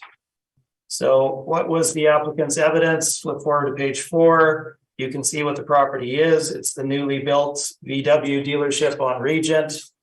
Following page, page 5, you can see our valuation of that property for the same time frame. So we used a $12.50 per square foot rental rate, 5% 5% vacancy, of which they changed it to 3%. They used the 7% non-recoverable, and they agreed with the 7.5% capitalization rate. So if we skip backwards, you can see we're using 50 cents less on the rent for the VCD component. The vehicle service garage at the lower end of page number 1 there, we've applied a net rental rate of $11 per square foot. Again, I have lots of information to support that based on other collision centers that we've represented. Pardon me. The 2020 for the same property is also supplied there, I believe. The remainder of the addenda material remains the same. Again, keep in mind that we're looking at an older property originally built in 1984, with the exception of the one new component, which is relatively small amount of the overall leasable area. And our land to plan area ratio for this particular property, we're looking at a little over 5.18 to 1 is the land to plan area ratio. So again, in this circumstance, they have to own property in another location in order to store the vehicles for sale. That is my presentation. Thank you very much. Arca, questions?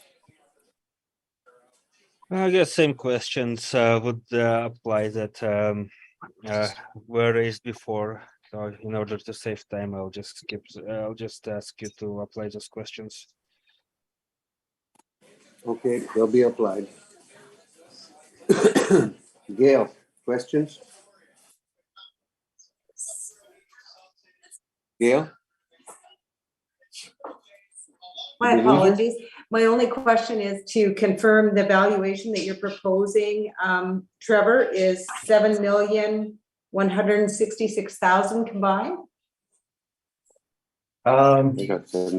Yes, that should have been summarized at the bottom of that page. Let me just confirm that for you. I'm sure your math is correct. I had 86. Gail's usually right. I've got 7,166,000. Perfect. Okay, thank you. Those were all my questions. Thanks for your presentation. Thank you. Marias? No questions, thank you. Thank you. And I've got no questions in summation, gentlemen. Arca? Well, my same answer, same summation I had before. The same, eh? Trevor and Sid. We're fine, Mr. Chair. Thank you. Thank you, Mr. Chair. Okay, let's pull up the last file, 1355 Regent. Again, this is the 2023, correct? Yes. Yeah. I gotta find it now. Hold on.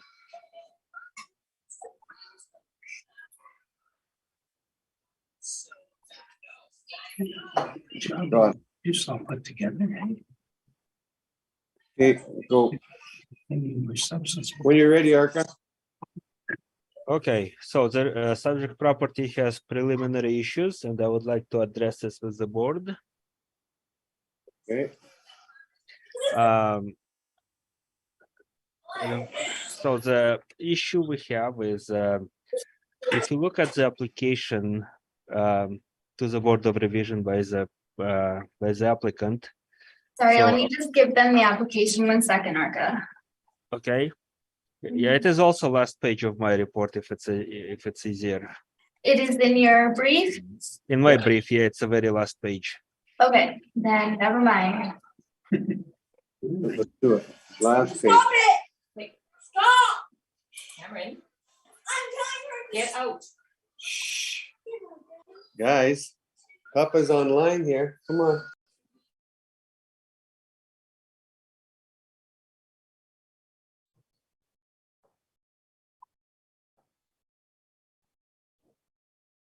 I'm back. Sorry about that. Right, all right. Carry Okay. on. Okay, so now basically the application was dated June 28th, 2022. It is for assessed value of $10,812,000.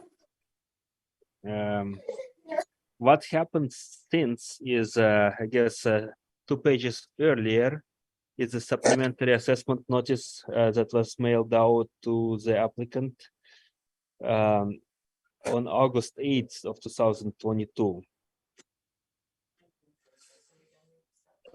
So that basically what happens in this, the issue is that the value that is under appeal is no longer relevant. The new value, the new sub supersedes that assessment, and there is a new assessment in question here, new assessment that has been issued. So the value changed from $10,812,000 to $10,958,000. And typically this kind of situation would make the this particular application no longer relevant. So that is my preliminary issue.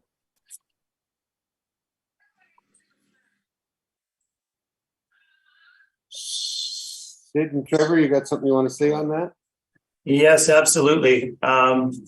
We definitely do. So if you skip back, let me make sure I got the right file here. So application here, I'm looking at the application as originally filled out for 2023. It is signed and dated June 9th of 2022. For the 2023 appeal. If you skip back to the city's brief for the 2022 sup, and you go to their page 16, you can see that. Sorry, Just a second we get get there. Yeah, 18. number 16. I'm getting there. Hold on. I'm a little slow, I guess. No worries. Wish I could just touch.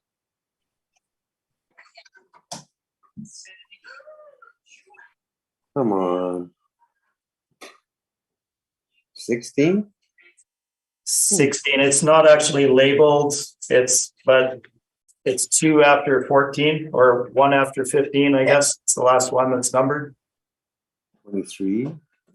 22. I haven't found it yet either, so.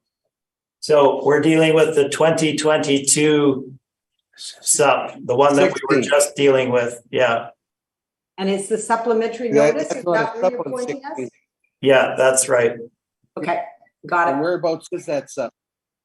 So it's in the 2022 city brief It's on page 16. item 6, file 22303, page 16. So that's near the bottom then. Is that correct? Yes, Well, it's 71 pages, isn't it? correct. Yeah, so it's page 16.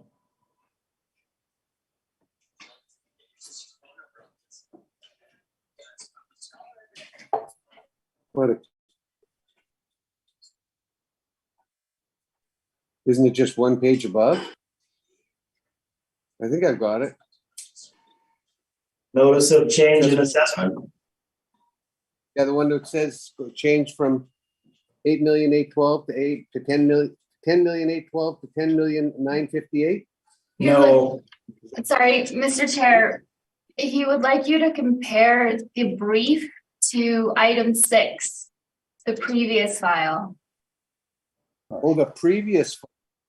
Oh, gee, I'm, and there's a logical train of thought here. I'm not just spinning our wheels. I'm going to page 6, you said, correct? 16. On the city file. That's correct.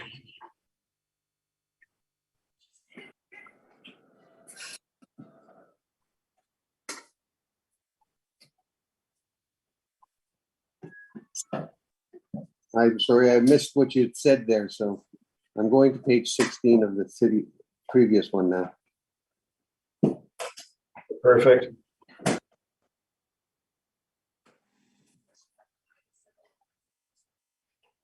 Okay, I'm there. Okay, so this is important. I think it clearly demonstrates the diligence of the property owner. So the 2023 assessment appeal was filed on June 9th of 2022. If you look at that page 16 that I just directed you to, the 2022 supplemental notice of change in assessment came out on June 13th. So what is that, 7 days later? Mm-hmm. And that supplemental was then filed, an appeal was filed for that within the relevant time frame in order to get that in. The city for 2023, and we'll get into this a little bit, I'm sure, but for 2023, let me get the right document here. Arca, what page is the notice of assessment shown on? Is it at the back of the brief? At the back, yeah, it's like last 2 or 3 pages. Okay, I've got it now. So yeah, the last, either the second last or the third last page, English and French. You can see the notice of change in assessment there, assessor advice to, and it's dated August 8th of 2022, correcting the 2023 realty assessment roll in respect, so blah, blah, blah. And the change is from $10,812,000 to $10,958,000. This is, I'll deal with the dates in a minute, but to start with, we're looking at a change in assessment of $146,000 on a $10.8 million property. this is a change in value of 1.35% to the property. I don't know what the City of Winnipeg's internal threshold is for making a change in value to a property, but I suspect it's quite a bit higher than 1.35%. $146,000 on a property like this could be, I don't even want to speculate what it is, but it's very, very minimal. In fact, I don't know of any changes that occurred over that time span that would necessitate a supplemental being issued in the middle of August. Now, most importantly, as you can see, the property owner is diligent in filling out their income and expense forms, getting them in on time. They filed the initial 2023 appeal on time. They caught the 2022 assessment sup as it was delivered to them, and they filed that diligently. Why would they not file the 2023 assessment supplemental? Because they didn't receive it. We've spoken to the owners and verified that they never received this supplemental assessment notice. It was never delivered to them. They never took action on it because they never knew about it. And we never knew about it. Now, further to that, as their agents, Fairtax did not know about this supplemental either until notified by the City of Winnipeg on December 8th of 2022. Now, the submission deadline for the reports for this particular hearing for 2023 SUP was December 7th, one day prior to when Fairtax was notified that there was a supplemental that had been issued. Now, the whole chain of events essentially demonstrates that, well, it never should have happened in the first place. $146,000 change. I've never seen a supplemental issued in that fashion on a property of this size for such a minimal amount. And the property owner clearly has demonstrated that they're on top of these matters and would have filed an appeal had they received it, but they did not receive it, as they've stated. So our contention is that the 2023 supplemental, our initial appeal should either transfer forward to that, or we should be looking at an adjournment where we can get an affidavit from the owners testifying that they did not receive the 2023 supplemental, so that they are not deprived of the ability to appeal the relevant taxation year.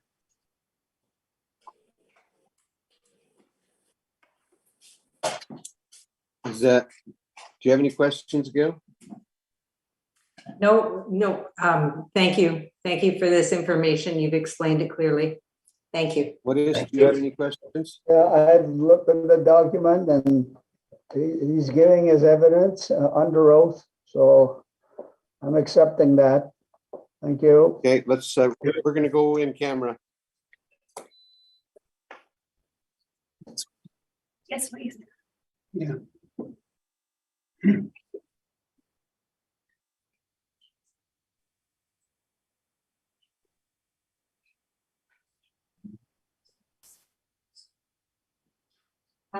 So we're really asking. No talking yet, please.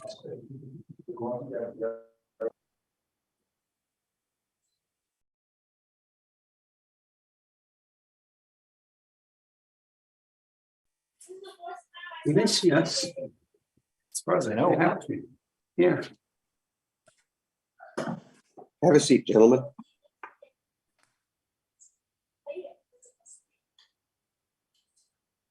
Okay, we are live. I'll call the meeting back to order. Everyone's there?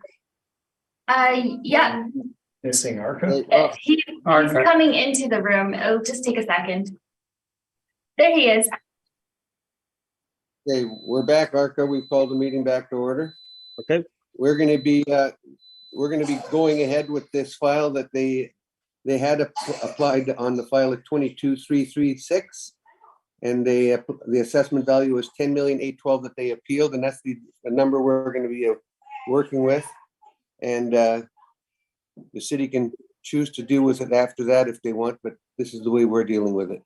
So you can go ahead and read it on the record with that number, because that's what was on the file, not that other number. Okay, let's see. Let me fix it.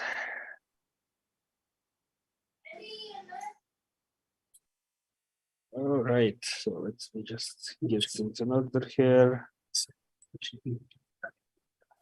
So, sorry, Marcel, it was a long night already.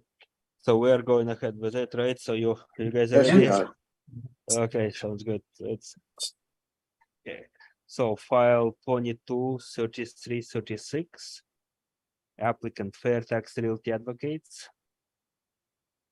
Roll number 0901-0475-850. Address 35, address 1355 Regent Avenue West. Owners Ranch Royce Sales and Leasing Limited. Roll year 2023.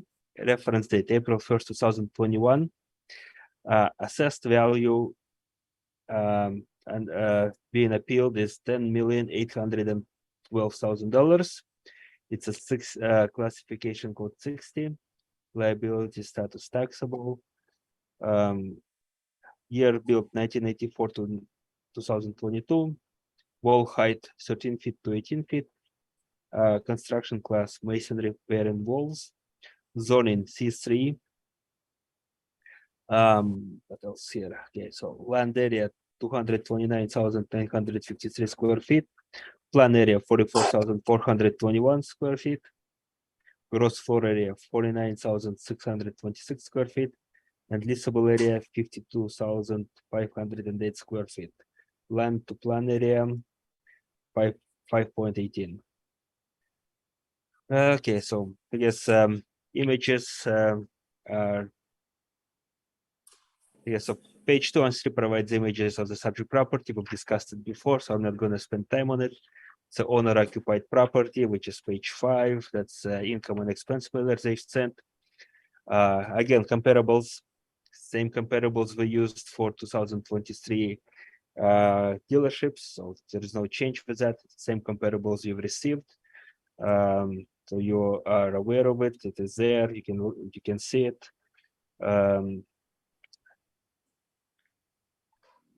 What was added is page 8 VSG rents, because subject property has two income streams. It has VCD and VSG income streams. So page 8 has the VSG rents with vehicle service garages in the and the average rate there is $16.42 per square foot. Weighted average $14.53 per square foot, and median $15.50 per square foot. Yeah, subject property has two income streams, which is on page 9 and page 10. That makes up the workup of the property. It's the same as was presented to you. I'm not going to go over into details, just to mention that there's two of them. So page 9 is the VSG income stream, and page 10 is a VCD income stream, and page 11 summarizes both income streams into one. Obviously, assessed value mentioned before. That's probably the only difference. Page 12, cap rates. Yeah, again, discussed before, so Yeah. not going to spend time on it, and the rest of the information has been addressed already. I am Good. open for questions. Sid and Trevor, questions? Yes, sorry, I'm just looking at the new information on page 8. So I'll keep it limited here, given our time frame. Looking at page 9, the vehicle service garage component. So this is model driven, I'm assuming. I'm pretty sure it is, yes. Okay, and the net rental rates 1793 and 1549. That is correct. Okay, so I skip back to page number 8. Pardon me.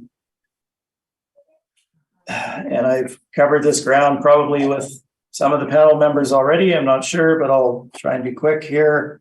2735 Pembina Highway, that's comp number 4. I believe it's 2735. That would be the WRHA site with the, is it a quick lube that was on site there? Is that correct? Again, like I need support and information to answer that question. Let me find it here. I believe I had it. Okay. I had it printed out somewhere here. Give me a second. Oh, Daddy, give it back.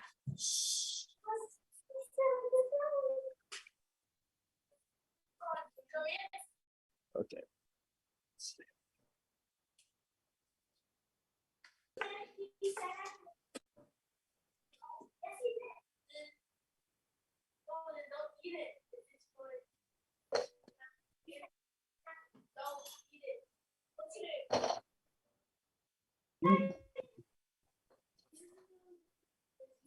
Okay, so sorry, I'm just getting my supporting information here because I can't remember by looking at the at the report here what which one is what. But so your question was for 2735, right? Yes. So Yeah. So it's either 2735 or 2645. I can't remember off the top of my head. Is that the one that's former WRHA site with the, I think it was a Speedy Lube or something like that was on site? Is that? Oh, you mean the one that got demolished, right? And they built something Midas else. muffler was there. I think it was Midas. Thank Yeah. you. Okay. And all of that has been demolished and it's a development site, correct? I believe so, yes. Okay, so that's number 4. 721 watt, 2930 rental rate. That's a Domo gas bar with a C-store attached, correct? Sorry, I missed. One of them is Domo gas bar with a C. No, I think it's not a C-store. Which one are you talking about? Sorry. So 721 watt is the Domo gas bar, and then it has the separate vehicle service garage at the back, correct? I believe so. Yeah, that's it's not a C-store for sure. It's a vehicle service related. Yes.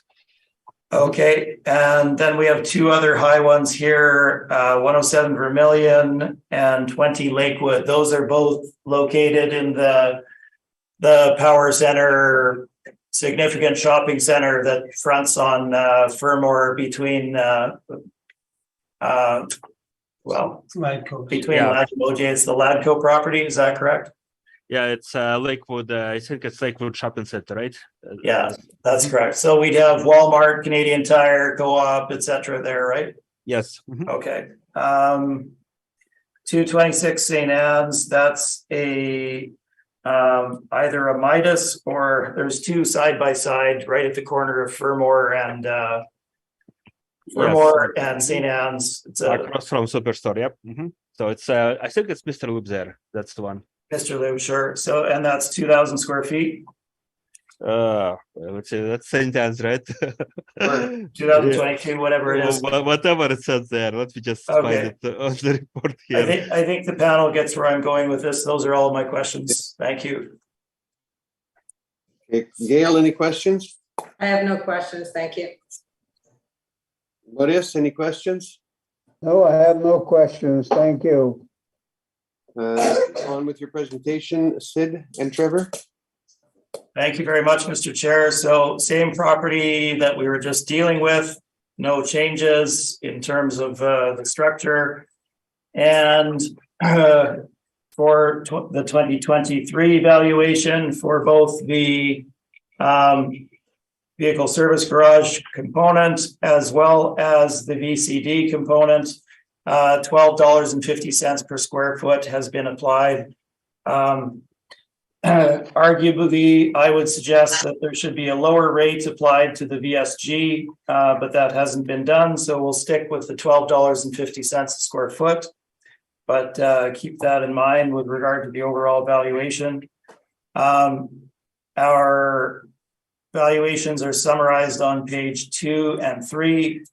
So the VCD, the car dealership, $12.50 rental rate, 5% vacancy, 7% structural and non-recoverable, and a cap rate of 7.5%.